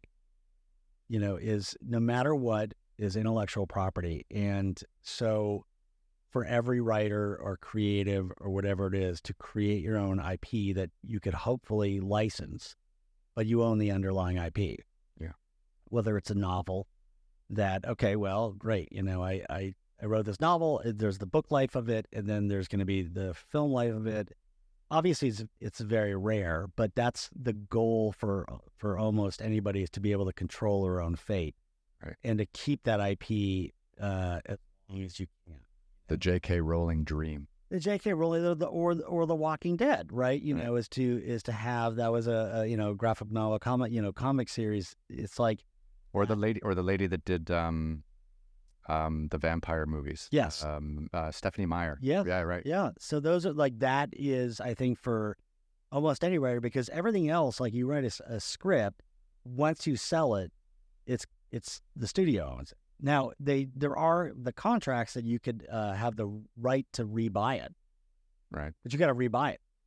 So like, for instance, the script I was telling you about, the pitch Seed, I could buy that now, but I got to buy it. And that's, it's then they tack on interest and all that stuff. And so what you would say is, well, can I get another interested party to buy it and put it in, they call it turnaround, but that's basically what it is. Yeah. And of course, if you're watching Entourage, everyone is buying scripts and burying them because they hate Vince and Ari. Right. What was the script that Vince really wanted to do? The Ramones. And the Universal owner, the CEO of Universal, bought the script and buried it and said Vince will never be in this movie. Yeah, and then he died or something. And then it's kind of a Martin Landau. That was great. That was great. That is a classic show that everybody loved and watched, and even the New York Times just threw praise on it. Yeah. And then now, because of the subject matter, Hollywoods will kind of disassociate themselves from it because of obviously the millions of things that have gone on after Harvey and all that stuff. But the funny thing about those types of shows is that when you show them to your kids at some point, they're all laughing. They're laughing hysterically. And so it's like the humor hasn't gone away, but we're almost afraid to still embrace that kind of humor. Well, we need guys. We need that show to come back. I mean, I needed to come back. I mean, like, I would love to. I want to know where Johnny Drama is at 50. You know, because and what was COVID like for the guys, right? And how did Ari get through through COVID? It's so great, and it's just and you know they were all so perfectly. And by the way, that was kind of like what it was like back then. It was kind of like, you know, for some people, it was just one big green light after another, and they were just raging right through it all. The world just opened up for them. You know, that's not how it is for most people, right? But they had their crew and all that stuff, and they stayed by their crew, that sort of thing. Like that was, I think, actually a very accurate, even though it seems fantastical, a very accurate depiction of what life was like for successful. Well, that was Mark Wahlberg's life, right? Because he co-created it, right? With Doug Allen wrote it. So, I mean, that was basically like Mark Wahlberg, the underwear model / rapper, came out to Hollywood to be in movies. Yeah. And that was like the first 10 years of his life out in LA, which was crazy. Doug Allen is a great writer. He really nailed that so perfectly. But the movies don't do the series justice. I would love to see the series come back. I would too. Yeah. I would too. And it's funny, you watch things back then, you know, like my wife and I rewatched Sex and the City, not politically correct at all. Fantastically not politically correct. Like, let's all just take a step back and take a breath. Yeah, they were really very raunchy, and they said things that now people would go, you can't say that. But when we watched it again, I was like, does this hold up? And it held up perfectly. It really did. It was really still a beautiful show. I still watch. I will go down on this to comment here. I still watch Game of Thrones regularly, and I'll tell you why. Is because I will go through the ecosystem of HBO Now, Netflix, Amazon Prime, blah blah blah, and the shows just aren't great. Yeah. And then I go back to Game of Thrones, and I'm like, shit, okay, 8 seasons. This is going to be like a couple months of my life. Yeah. You know, because I'm working as well. And I get back right into it because, you know, the two things that I love about it. Number one, all the cast members were basically nobodies. Yes. Apart from Queen Cersei, right? Or because she was probably maybe the only known star. So you buy in so much more, I think, on the characters when they're not celebrities and when they're not like known A-listers. Yeah. Because you grow with them over that 8, 10, 12 years that they ran that show. Yeah. And you get emotionally attached to the characters and the way they develop and the twists and turns. Yeah. It's, you know, you can't just put like Superman in a 5-season, 10-episode series and expect us all to remember that it's not Superman and why are we watching this? Because we just watched that guy somewhere else. And, you know, like, I really feel like the guys, David and David, that they put that together. They're so smart. Yeah. And from what I understand, that was actually their first show. No, they did Lost, didn't they? No, I don't. No, that was someone else. That was J.J. Abrams. I know that they were feature writers before then, and then I think, I could be wrong, but I think it was their first show. But I know that they were big. I read somewhere that they studied classical literature in Ireland or something. So I think they kind of drew on that sort of, you know, that sort of old world, that sort of thing. And so I think they sparked to it, and they just nailed it so heavily. I still watch that show too. Yeah. I still watch it. Well, because you got to have your go-tos, right? And when you want to go back to quality, there's nothing better. I mean, they were spending as much money on one episode of Game of Thrones towards the end as people spend on a feature film. Yeah. And they were just throwing everything at it, and it just looked so beautiful. I mean, you can tell when people pay attention to cinematography. Yeah. And it was breathtaking. It was breathtaking, and you know, but the characters and the story and all that stuff, the complexity of the characters, like that, there are certain shows I'll still go back and I'll watch, you know, that, Breaking Bad. It's the best. It's the best. Or Better Call Saul or Silicon Valley. Yeah. You know, like I'll go in and we'll rewatch Curb Your Enthusiasm. We're rewatching again. Yeah. I will just go back in and rewatch it. And it's it's great, but it's also like, well, why am I rewatching these things over and over again and I'm not watching what's coming out now? Well, it's the same reason all the radio stations in the United States and Canada play music from the 90s. Yeah. It's because guys in their 40s like us remember the music in the 90s, and that makes us want to buy stuff. And then the advertising, plays to that, right? Yeah, so 100%. I think it's the same thing. It's just we're all just living in this like, this is where we grew up. This is our comfort food. Yeah, this is our comfort food. So, okay, so you're going on pitch meetings, you're writing scripts. Like, how long does it take you after coming back and doing, the reading the scripts for the production companies and then going out and making your own, telling your own stories, writing your own content? How long until you feel like comfortable, like, okay, I'm making a living as a writer in Hollywood? I mean, it took me like 4 years, 4 or 5 years. And then, but it's always, it's like up and down. Like it's never steady. And you just don't know. The first script I told you about was The Reaping. I sold that 10 years later. So you finished it and you were pitching it and you never sold it. Yeah. And then 10 years later, it got picked up. No.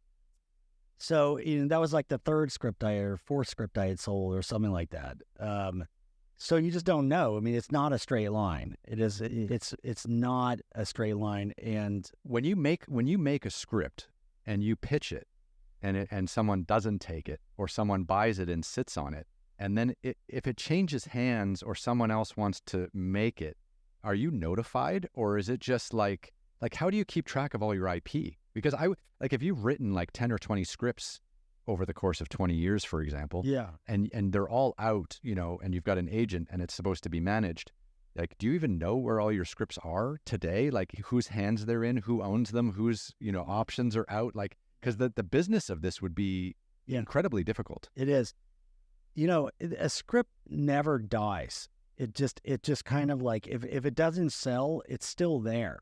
And sometimes it's like it doesn't sell for a reason, then maybe it sucks. But if it's good, it could be that the market wasn't ready to pick it up yet, and things have to change. In that case, in that script, it sat there for 10 years, and then my then agent just notified me. You're never going to believe this. We got a call from Silver Pictures. And how did Silver Pictures get it? That's the question. Originally read the script, passed, and then the executive always remembered that one script from 10 years ago. It had a really good twist. Okay. So you remember the twist. And then they were in business with this horror writing duo, so they hired them to rewrite me. Actually, a few other people went on to rewrite me. So the horror writing duo rewrote me. And I think they actually did, it's funny, you want to hate them, but they actually did a pretty decent job. They did a good job. And then we went to arbitration, and the way that credits were allocated, I got story by credit and they got the screenplay by credit. So they adapted your original script enough to get the screenplay credit. Right, correct. The story by credit has very strange, unique, they're called secondary rights that the screenplay by credit doesn't have. But generally speaking, the story by credit is about... All you get is a handshake. You get a handshake and a Coke, No, you have these other things that are like,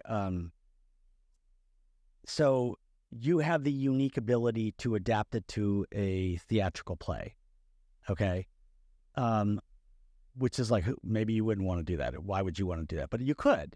And in that case, the studio still, okay, this is the way I think it goes, because I actually spoke to my old lawyer about this. The studio still owns the underlying IP at that point. Well, what happens if you write this play and you get it made, and the studio cannot collect money from it, actually? The money is yours, but you don't own the IP of the play, technically, because the underlying rights are now with the studio. So it becomes this really weird nether zone. So you can tell the same story, but you have to change the names of the actors or change the... I think the bigger thing is so let's take The Reaping. It's like, okay, well, if I was to turn that into a play, it's about a small town that actually everybody turns out are devil worshippers, right? So what if this is something like Our Town, but the twist is they're all actually Satanists and that sort of thing. So whatever new angle I lend to that play that's not in the movie, the question is, does the studio own that new angle? They may not own the monies that get made from the play, but they may own the new angle and then say, oh, well, thank you very much for that twist. Now we're going to turn it into a movie. And then the question becomes, well, what, like, Do that. I mean, how does that work for me? So it's a very tricky, intricate thing. And I think a lot of it, even though I haven't pursued it at all, I think a lot of it gets just kind of worked out, and you try to figure out what's a middle ground. And there may not be a middle ground, but you have your lawyer try to figure out, hey, maybe they've got first right, a refusal to write the movie based off of the play, that sort of thing. Yeah. So it's incredibly complicated. Yes. To understand what's happening with IP in this town. Right. So like, go back to your Game of Thrones thing.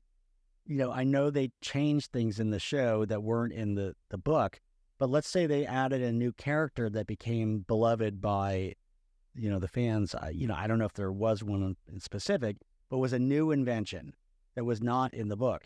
Does George R.R. Martin, does he own that character, even though he didn't create it? I don't know what his deal is like. That's, I think, is a real thing for the lawyers to hash out. Who owns? That's so interesting. Yeah. It's not easy to figure all this out. No, it's crazy. Yeah. It's crazy. That's where the lawyers make all the money. So I mean, how do you feel like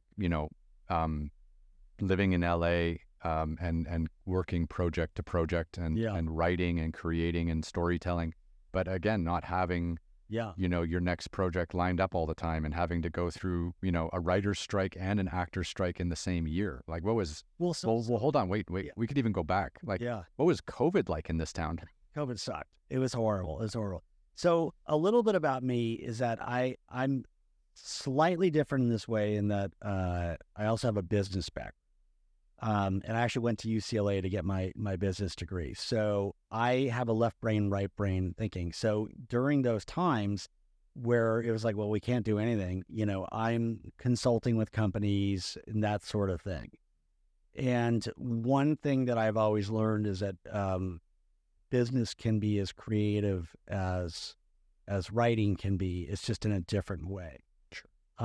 So I've done everything from finance to business development to all that kind of stuff. My father was a CFO, so it's just kind of in my brain that way. And so that's actually the career that I like charting out, is to use both sides of the brain. How helpful is it being a storyteller and understanding, some finance and contracts and all this kind of stuff? Because it's got to be huge. It does help.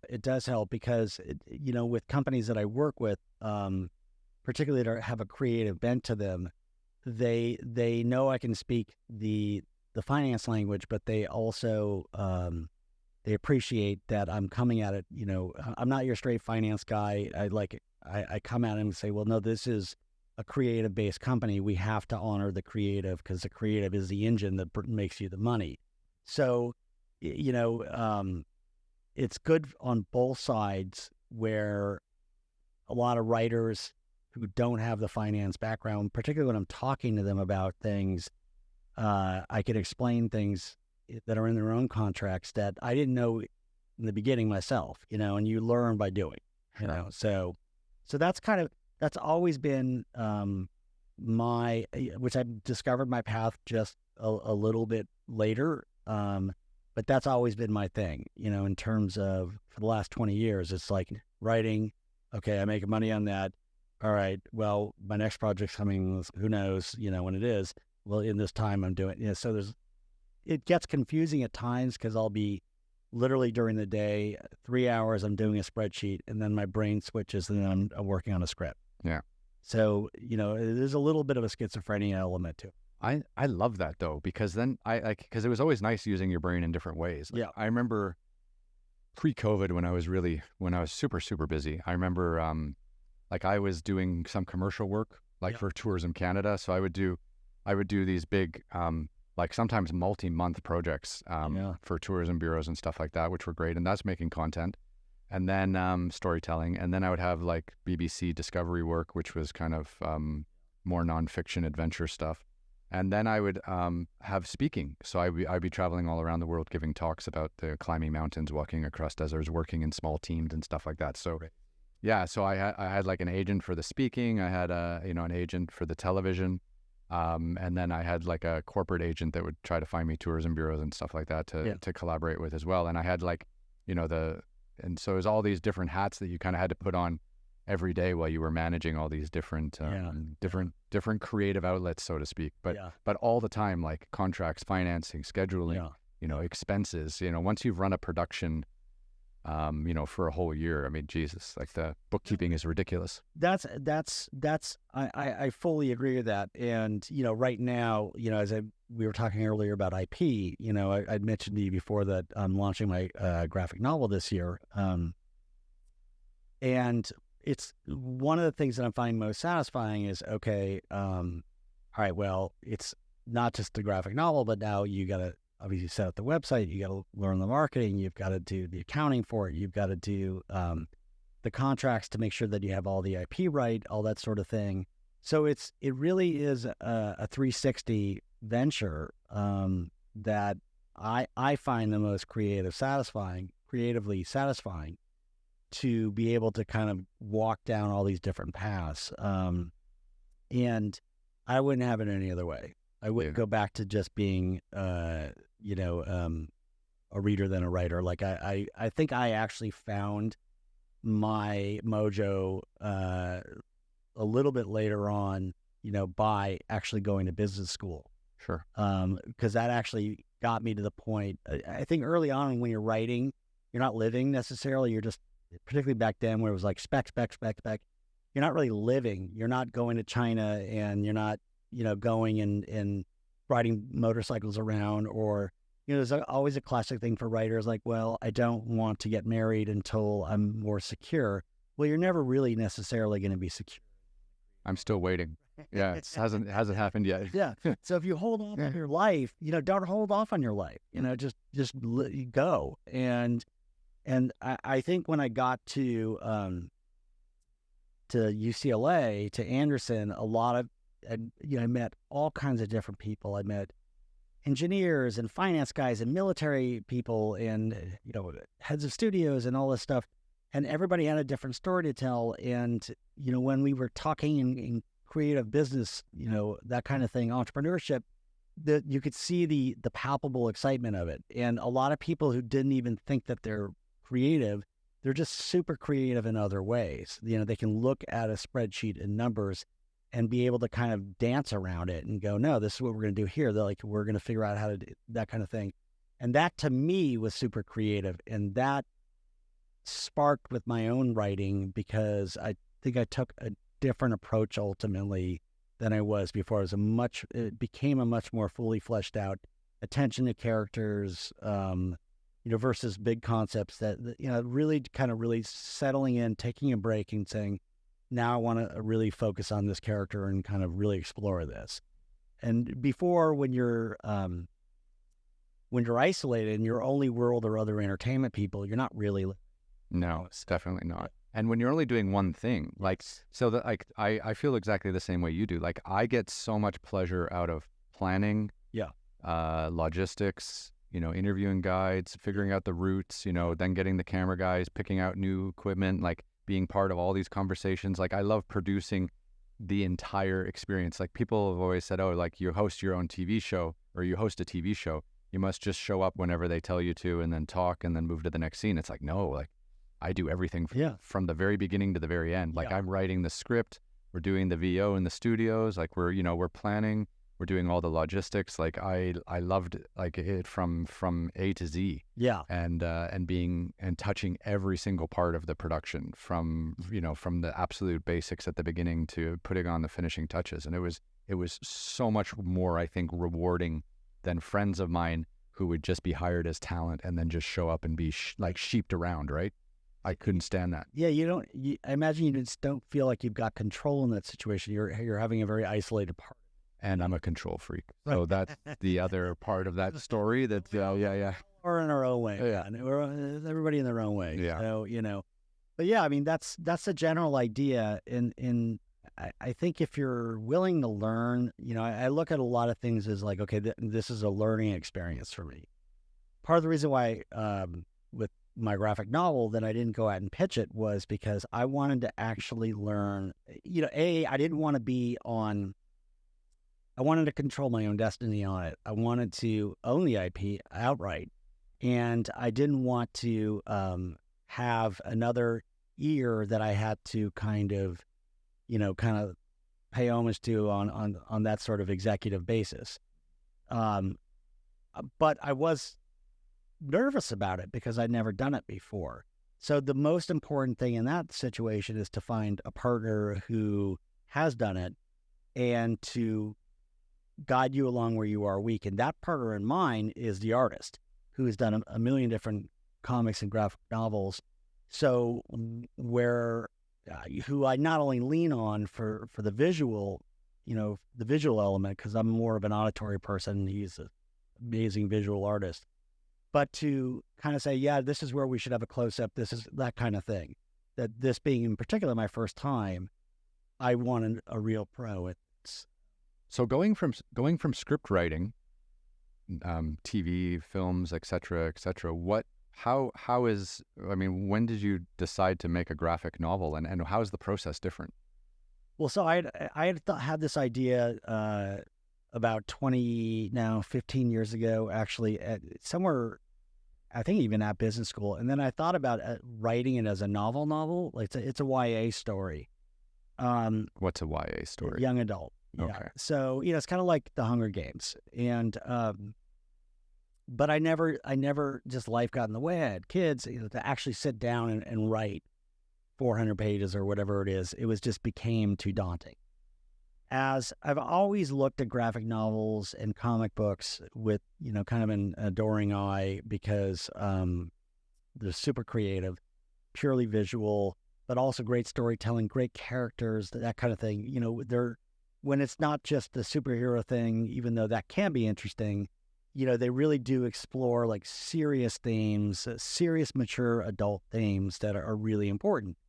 And so I always looked at that with reverence. And then when I started to kind of explore this area and I saw different kinds of artists, and I found this one particular one who's actually from Brazil, I was like, that's the person that I think is the right person for this. So you had to go out so you were writing. Yeah. And then you had to go out and find the visual style that you felt would suit your words or your characters that you didn't have any visual sense of at that moment. Right. And so I saw his work and I'm like, that speaks to me. So I literally reached out to him online and I said, I'm a huge fan of your work. Here's who I am. Are you open for a dialogue? And he said, yeah, let's talk. And he goes, and so I just started to tell him, the storyline. He goes, okay, I want to do this. I am busy for 3 months, but, if you need to go hire somebody, please tell me first, because he didn't want to miss out. He didn't want to miss out on it. We really sparked it. And so then we started, and he showed me how his process works, which is amazing. So I had already created the entire world of what this was. I had like a 15-page document of how this world became the way it became. Like the backstory. The backstory. Who are the characters? Who are like, whenever you think of it, a movie, and then you see the movie, in Star Wars, they started on episode 4. And then later on, we realized, how did Darth Vader become Darth Vader? And then later on in life, I had already created how did everybody get to this place? I said that to him, and he said, okay, now I know, like, where's our jumping off, right? And then what he does first is, we start just talking about creative inspiration. What do these key things look like? What do people wear in the year 2062? What are buildings like? And so we started to come up with, who is your inspiration? Once we did that, we just kept sharing images back and forth. Once that was kind of locked in, he made key sketches of the key characters and certain big scene elements, and then I was like, okay, this is the kind of thing that I want, right? I wrote the script. It's about 15 pages long. and that transfers into a roughly 45 to 46 page graphic novel. So once we did that, then he goes to sketching, and he comes up with a complete sketch, of your script. And then once you've agreed with that, he goes to penciling. And then once you've agreed that, then that goes to inking, and then that goes to coloring. And is he doing this all like digitally, like on a computer, or is he still doing it by hand? He does old school by hand, and then I think parts of the coloring he'll do on computer. So it's a process, because it's all old school. And we have meetings every Tuesday, and he's in Brazil, I'm here, and we Zoom in. Yeah. And then I look at what the week has done, and I'm like, let's change this, let's change that. Whatever the creative changes are. You generally want to have that done in the penciling stages, because it gets more difficult to do it in the inking stage. Although you can make changes, all that stuff. So that is probably going to be, he'll probably be done with everything by mid-March. Amazing. Well, if you ever want to come back and walk me through how you made that, that'd be interesting. Because we can here we have a thing where we can we can put stuff on the computer and talk about pictures and stuff like that. Because I've never seen a graphic novel come to life before, so I think that'd be super cool. I would love to come back, and I will bring in certain elements of, like, okay, here's what the sketch looked like, and here's what the final product looked like. Yeah. Here's where my inspirations are. Here's that kind of thing, and we can kind of go, because it really is a beautiful process. And the other thing that's great is that I believe it's AI proof, and the reason why is because AI is as good as you are to feed it input. So I rely on that creative visual person to say, well, have you ever seen this designer such and such? And I'm like, no, I have no idea who that is. And then they show me the designer. I'm like, that's the clothes that I want the people in the year 2062 to wear. And I wouldn't know that. In AI, I'd have to be like, show me a dress in the vein of so-and-so. But I don't know who the so-and-so is, I know what my inspirations are, but I'm relying on somebody else who's far more talented than I am, and particularly in that area, to bring what they bring to the table. And that's the only way I want to get it done. So now you've got this graphic novel, you're writing it, the art is coming along with it.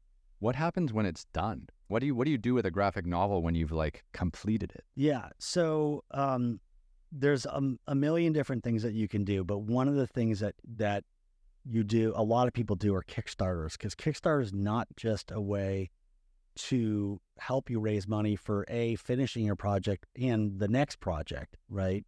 Kickstarter is a way to really test with the audience and get loyal fan bases who are early on adopters in it.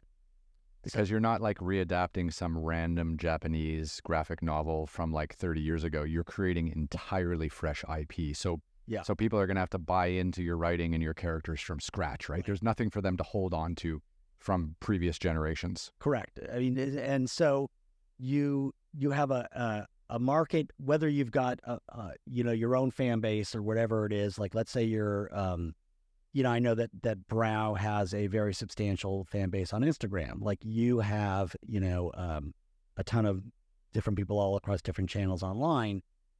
You would go and say, hey, I'm launching this, blah, blah, blah. Please consider joining in, whatever it is, right? And a lot of the Kickstarter is about special privileges that you wouldn't necessarily get just at, if you go to a comic book store, whatever. It's like variant covers by different artists. They're stretch goals that everybody, if you meet X amount, everybody gets this, right? Sure.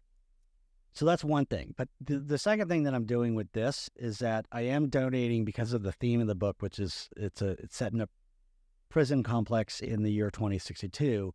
Because of the theme of the book, I'm going to be donating, portions of the revenues of this chapter to a prison rehabilitation, prison reform nonprofit, something like Homeboy Industries or something like that. So there's there's an element that's kind of, even though it's IP driven and it's always about the story first, there is like a second part of this that I really hope to accomplish, to be able to actually, help bring more awareness and bring more light and bring more financing to these nonprofit. Sure. So Well, the American prison system is a mess. it's a mess. That's a whole nother topic. That's what inspired me with it. So Amazing. So that's one thing with that. And then it becomes a question of, okay, it's marketing, you're learning your own marketing, but then there's another question of, do you want to go out and try to align with another comic book company that already has the distribution to all of the comic book chains across the country? And there are those that are certainly worth approaching, and there's also one very large comic distribution company. Those, I believe that I want to get further along before I actually consider that. So there are still comic book stores all across America and they will take your physical paper comic. It's crazy. Yeah. And that doesn't even seem like a thing anymore. No, like I know. It's just talking about that seems so antiquated. But there's a distribution company. There's a channel to get this out. Huge, and it's still there. But you have to understand, like the amount of units that are sold necessarily on a comic book they don't have to be 60 million books. It would be great, but capturing an audience imagination, they're less numbers, but the question is loyalty and interest, right? But then there's all the other ways. The reason why I also did that, just because I believe this was a really good visual medium for this, is that it does spawn all the other IP that you can bring to it, whether that's going out to feature and television markets and things like that, gaming, Web 3.0, all this kind of other stuff that is now, which when I started writing, we didn't have. Like that, you had the shot with it, but now there is literally a whole other world that a writer, if they really want to, can explore, rather than just being reliant completely on, okay, when's my next job coming from the feature television. It's almost like, with a graphic novel, you have the chance to build out your own ecosystem and your own existence. Cool. And I think that's the thing that most people don't really get. Like when you work on a feature film, you write, other people make decisions. They tell you kind of what to do, how to do it. Yeah. And then you hand things back and then it's kind of out of your hands and then they make stuff and then you're on to the next thing, right? Yeah. But this graphic novel is your baby.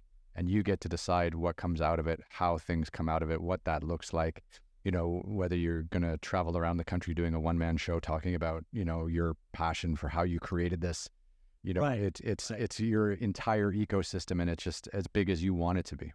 That's basically the idea, is that, okay, and building out the company that I have that is the IP is under, that the mantra is, big worlds, complex characters, no superheroes.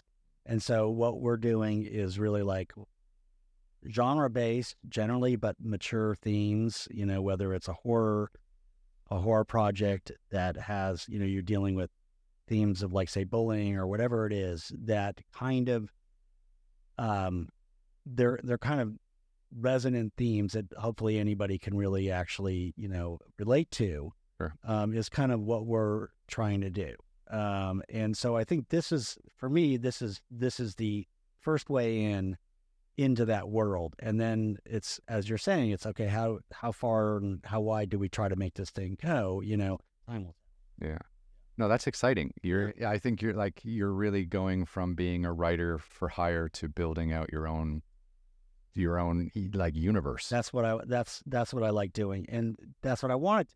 Because we can't all be George Lucas, right? And just, create Star Wars and then a bunch of spin-offs and have your own universe be billion-dollar grossing movies. So it'd be amazing. It would be amazing. It'd be amazing. But, you have to be patient and you have to be dedicated and you have to love it. And if you don't love it, then don't do it. Well, as a graphic novelist and a writer, you would be in a unique position, having made feature films and written before. You'd be in a really unique position to also, if this project is popular enough, to also prepare a screenplay and take those characters, to a bigger audience potentially.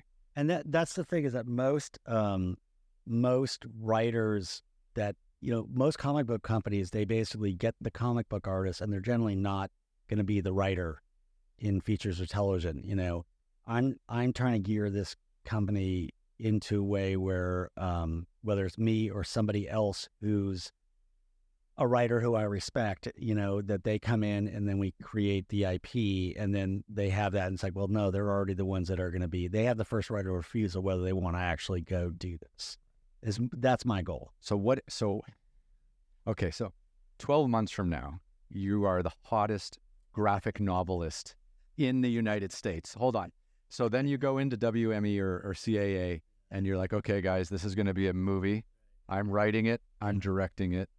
Put together a list of voices for me. And they'll tell me you're fucking crazy, Well, first they'll tell me to try to talk me out of all that second part of it. Right.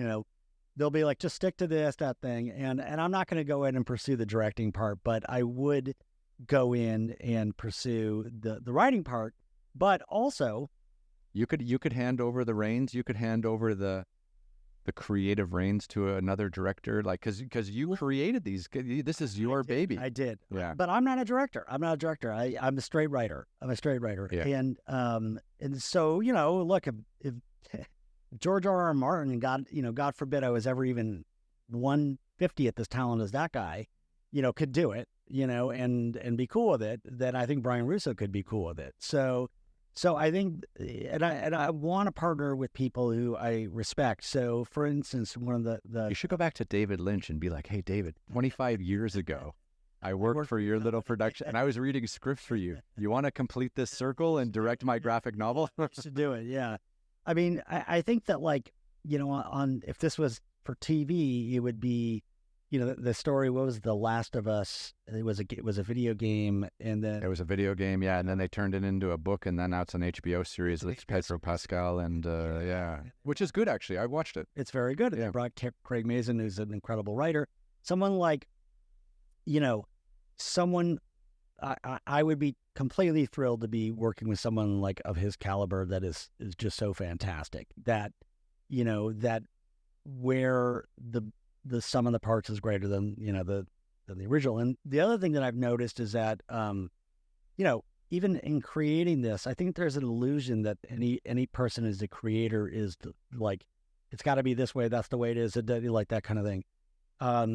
When I come back, I'll show you different things about how I originally conceived this, and then how the artist said to me, no, this is the way I think we should do it. And it's up to you to listen to whether you want that or not, and to be open to their ideas, and to be accepting of their ideas. And sometimes it's a little bit like, but then you sit with it for a little bit, and then you're like, you know what? He's right. I get it. Because I don't know. You want to know what you don't know, or know what is it. I don't know what I don't know, but you should know that you don't know everything of what you don't. Whatever. It's like your known unknown. Right. Yeah. Exactly. And so, Yeah. Yeah. I always had a problem when I was making television. And so I started off making my own shows, right? And then I got very comfortable with my director of photography, and we started really identifying a lot of shots that we liked, right? Mm-hmm. And I was directing too. So, and he was a great creative collaborator. And we had this great shorthand between us, but I started to get used to how I looked on camera when I was directing and he was shooting. Right. And we would have these sequences, and we would look at them, and we would talk about it. And ultimately, I guess I was in charge, but I gave him a lot of creative freedom. And those were in the productions that I was producing and directing and hosting. Then, as I got a little bit more well-known, some people started asking me to be in their shows. And I didn't have that creative control, and I didn't know the DP, and there was another person directing. Yeah. And I was kind of at the whim of these other ideas and these other visions of how these scenes or how these stories would unfold. And I was really disappointed by the experience. Yeah. And the shows, the shows really didn't have like a shelf life. Like they were just stuff that was done for a commercial partner, and they would air for 3 or 6 months and then disappear into the ether. Yeah. Whereas the shows that I had the chance to make, I really wanted to, put the time and effort into them and make them kind of timeless journeys through these hinterlands in the middle of nowhere that people could watch 20 years from now, and it would still kind of be the same. Like, we didn't talk about politics, we didn't talk about technology, we didn't incorporate anything that would be like a date stamp on that thing. And the way we shot them was in my eyes, quite cinematic. We won a lot of awards for the cinematography and stuff. But it destroyed my trust, I think, in giving the reins over to someone else. And maybe I just haven't worked with someone who's at a talent level that I would like or something like that. Maybe I just haven't had enough experience, but I just remember how soul destroying it was working for someone else and seeing the dailies and seeing the stuff that was coming in and having people just be okay with it. Yeah. It's like that killed me, because at the end of the day, it was my face on all that stuff. Yeah. I mean, it's a double-edged sword. Also with like creative, there's always this thing with writers, they want you to be fully confident and like, cause they don't know. So they want you to be like, no, this is the way it has to get done. But at the same time, they also want you to be open to new ideas. So it's just that the personalities involved are just fucking unbelievable.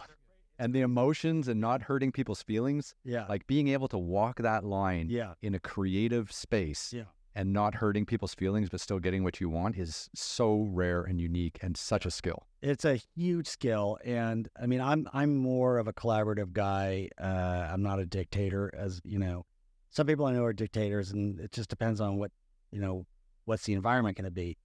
But I do try. I mean, it's like, okay, no, this is ultimately what I want, but there are ways to get there that if you don't listen to other people, you're kind of a fool, particularly if you respect their talent, right? If you don't think like in necessarily your situation where you weren't as thrilled, then it can be a disappointing experience. But if you do have people, like on one of our shows that we have a showrunner attached on that I'm like, this guy just makes our shit. That's like best case scenario, right? Yeah. He just makes our shit better.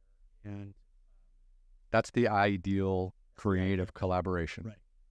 Because I've also worked with people who are dicks, and I've worked with people. Let's name names. I'm not right here. I'm not going to name names, but what they always say is, I'm brutally honest, but no, it's like, you're just brutal. And it's funny how people like hold that to them. Like, I'm brutally honest. I'll tell you exactly what I think. It's like, no, you're just an asshole. You're just an asshole. And you're saying you're brutally honest, but the truth is you don't know. So really all you've done is just make me feel bad. And now I've felt bad, and I'm not going to be as confident to come to you with these other ideas. And so you're really missing a lot of ideas. Like, when the room is shutting up because they're scared. And so it's better to work with someone who has a clear vision, but is secure enough with themselves that they allow other visions to come up. And then they pick they say, okay, well, we have heard everybody, but this is the way we're going. Right. How hard is it to be in that writer's room and not step on toes? I mean, because you could be in a room around a table, like here it's just the two of us, but you could be in a room with like 8 or 10 people. Yeah. All championing their own ideas, right? And they really believe in them because they've thought them out, or they came up with them last night. They put some time and effort into it, and then you just have to be like, no. Well, one of the things is that it's one of the early lessons I got was somebody said to me, nothing ever really goes away. So you may spend this time and you're writing the script, and then it doesn't get in, but it's kept. And then it's like, okay, that didn't make it into this episode, but just hold on, because we're going to use this down the road, and let me bring that back. So you have to have, like, A, that you're working for somebody else, and B, that everybody's in the same boat. They're just pitching, they're trying to get the thing going, and it's not personal. And I mean, sometimes if they really are a true dick, it is personal. Sometimes it's personal. Yeah, sometimes it's fucking personal. But just like if they say no, that's because they have a vision that they want to make, and they may like that idea, but it's just not fitting in for what they want to do. And I get stuck in that in my own shit, where I'm like, this is the way I want this should go. And then someone's pitching me this other thing. And then sometimes you're going, I can't focus on that right now because it's too taking me over here. I need to go here, but hold on to that. And maybe we can talk about that later. Yeah. And that's just the way it is. Creative collaborations are so much more difficult than just financial business transactions. Yeah. It's crazy. It is. And, you know, with everybody writes differently. With my partner, he really does like to have everything mapped out. I'm more of like, I know the beginning, I know the end, and now we'll find our way through the middle. And so it becomes a different thing. And, you know, I have to recognize, stop and go, okay, he needs more of this to see the end. And sometimes when I'm in the middle, I'm like, I'm lost. I should I actually could use that structure, you know, to find my way through. Right. So it's a give and a take. Amazing. Yeah. Anyways. So what are you looking for the next couple months here in 2024? Where do you see this vision of, you know, continuing to pursue your existing work, but also, you know, launching this graphic novel? Right. So we just actually, you know, we talked about that the hardest part is when you actually finish something. So we just finished our second draft of our project today. Oh, congratulations. Thank you very much. So now we're going to go get notes, and then that will probably be...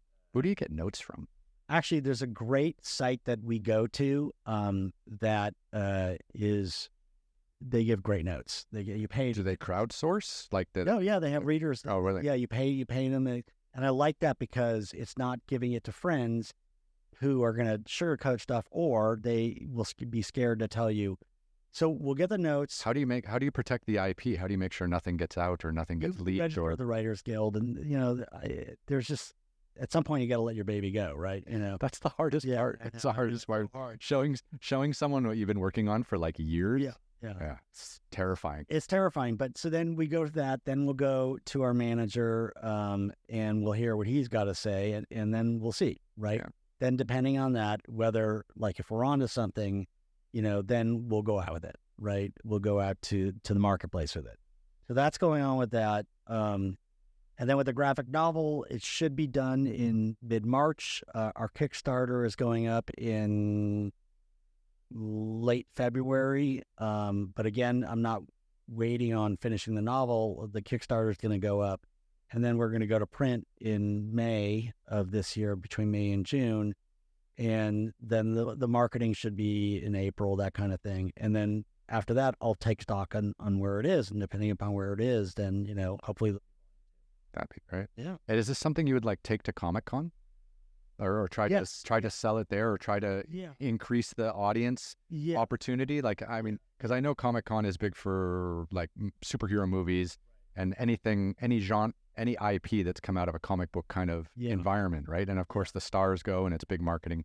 But is this a place where you would take like an early stage graphic novel and try to meet people, or try to get into the right people's hands? Yeah, it is. There's the great thing about this world that I've discovered is it's a very supportive, like everybody's there, all sites like on Reddit, there's all these groups, things like that everybody is kind of like learning from each other. And so, you know, it used to be the DC and Marvel, and they own the vast majority of that. But then there's these independent comic book and graphic novel houses that have, you know, like the Walking Dead writer, like they're all on those. They're not DC.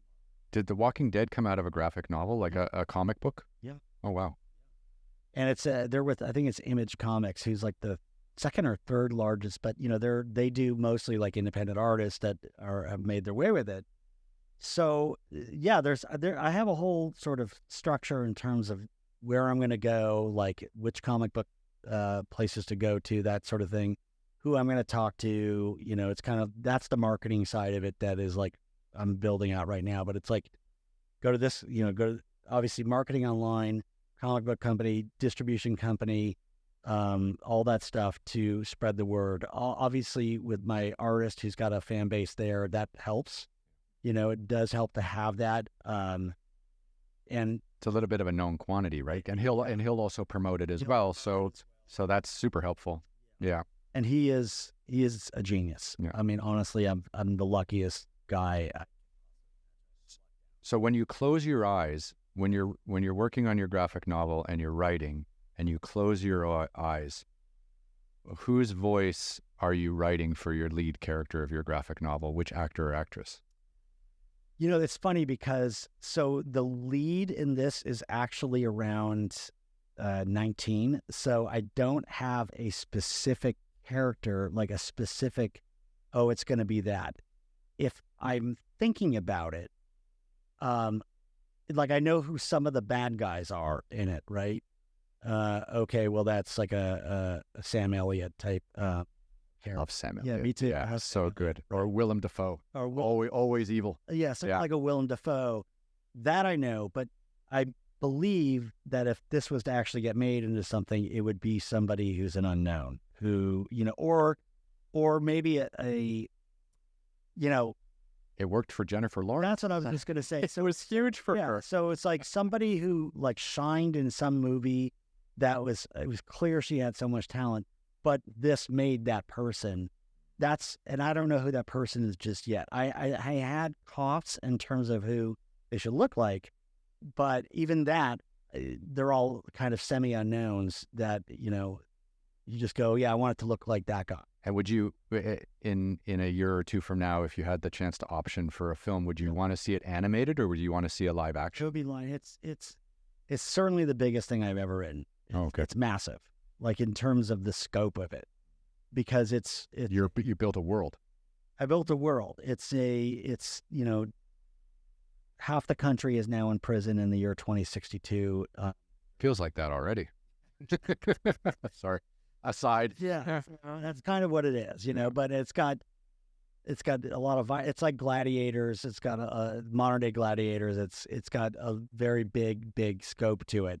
So it would need something that is kind of like at the Hunger Games kind of bigness to it. Amazing. That's what I'd want, and that's the fun of it. And again, I've written. This is a bit different than the stuff that I usually write, which is more character based. A lot of stuff in crime drama, that kind of stuff. But you know, I've had this idea for a long time, and I'm really just thrilled that it's coming to life. Amazing. Well, I'd love to have you back on when it's done, when you can talk about it. Maybe we can go through and show the slides so people can actually see it. That'd be super cool, because I've never understood the process of how to get something like that started. Let's do it, and if I could grab my artist, I'll do that too. Oh, that'd be very cool. We got to beam him in from Brazil, but you know, he's awesome. He'll be around. Okay, so you've been working in Hollywood for like 25 years ish. Yep. You got to have one like crazy pitch story, like one just like, you know, I can't believe he or she said that, or I can't believe that just happened. Like, what you got one off the cuff for me? Will we wrap this up? Okay. Early on,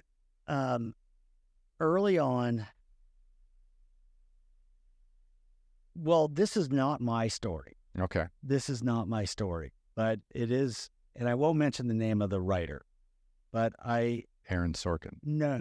Just joking. But so this is a story I remember, and I'm probably getting a bunch of it, but I'm just going to say it. They had a story about the Leonard Peltier. Who is that? He was a Native American who was wrongfully accused of murder and has been rotting in prison. And he went out, tried to sell it, couldn't sell it. And then he got wind that actually Steven Seagal, the actor, wow, that's a throwback. Yeah. Steven Seagal. This is from years ago. Yeah. I heard he's living in Russia now, isn't he? Yeah. And so the story goes, and again, I could be wrong, right? I'm just saying that, you know, Steven Seagal, don't kick my ass, right? Yeah. You know, but he said, you know, his lawyer talked him into doing it. So he sold it to Steven Seagal's company. Oh, wow. And Steven Seagal was like, I love this. You know, this is the greatest thing in the world. Like, you know, you've just written a brilliant script, but let's get into it. Let's make it, you know. So they started getting into it, and he'd have to go to Steven Seagal's house, and he always came out with the ponytail, and he was in some sort of like Dalai Lama robe, and there's be a bunch of like Tibetan monks that were kind of standing around. It's just like Same like when you showed up to my house today. Yeah. I learned a lot from Steven. Thank you, Steven. Yeah. Yeah. So as I started getting into it, he'd be like, "Look, this is my Oscar movie, okay? This is my fucking Oscar." Yeah. Him and Van Damme for Best Actor. Basically, Yeah. basically him and Van Damme. This is my fucking Oscar movie. So I want you to write me scenes in this movie where bitches are fucking crying in the audience. I want to see women in the fucking audience crying because I am delivering a monologue that is worthy of an Oscar. He's like, okay, I don't even, yeah, I'll do that, you know. And then he'd write these scenes, and then he'd come back, he'd be like, the fuck, man? Yeah, what are you trying to fuck me in the ass with this? What is this? Do you want to fuck me in the ass? Is that what this is all about? What is this sensitive shit, man? And he's like, you wanted the scene about, you know. Oh my God, he just kept playing a different role every time. Every time he came back. Right. And Yeah. it just, from there, it just got worse and worse and worse until finally, you know, he was like, it became a Frankensteinian mess of what the fuck have I done? I just literally sold my passion project, Stevens. And he just ripped it apart because he had no idea who he wanted to be. Yeah, who he wanted to be. Yeah. And at the end of the day, Steven Seagal should not be playing Leonard Peltier. So that was At the end of the day, that's an important one. one. So stay true to the form of the script. But, you know. Do you ever remember Tropic Thunder? It's kind of like with Robert Downey Jr.'s character, where he didn't know what, you know, at the end of the day, he didn't even know who he was. Like, yeah, exactly. that's it. I mean, it's funny because we actually wrote a script, or we started to write a script called the Untitled Steven Seagal Oscar Project, which made fun of that. And that was right before the Tropic Thunder came out. And then Tropic Thunder did everything that we wanted to do. Shit, you know. How good a satire was that? You should give the script you're working on to the South Park boys and let them see what they can come up with. They have to. Matt Stone and Trey Parker, right? Yeah, they're hilarious. They're the best. Yeah. They're the best. So yeah, no, at some point that we'll get there. Beautiful. Yeah. Cool, man. Well, look, thank you so much for swinging by. This has been awesome. Yeah, This is great. and you know what? This is far different than I expected. I'm glad I didn't wear the Dalai Lama robe and the ponytail. But yeah, it's come back anytime, man. All right. Let's do it. All right. All right. Thanks Cheers. so much. Thank you. That was cool. Thank you.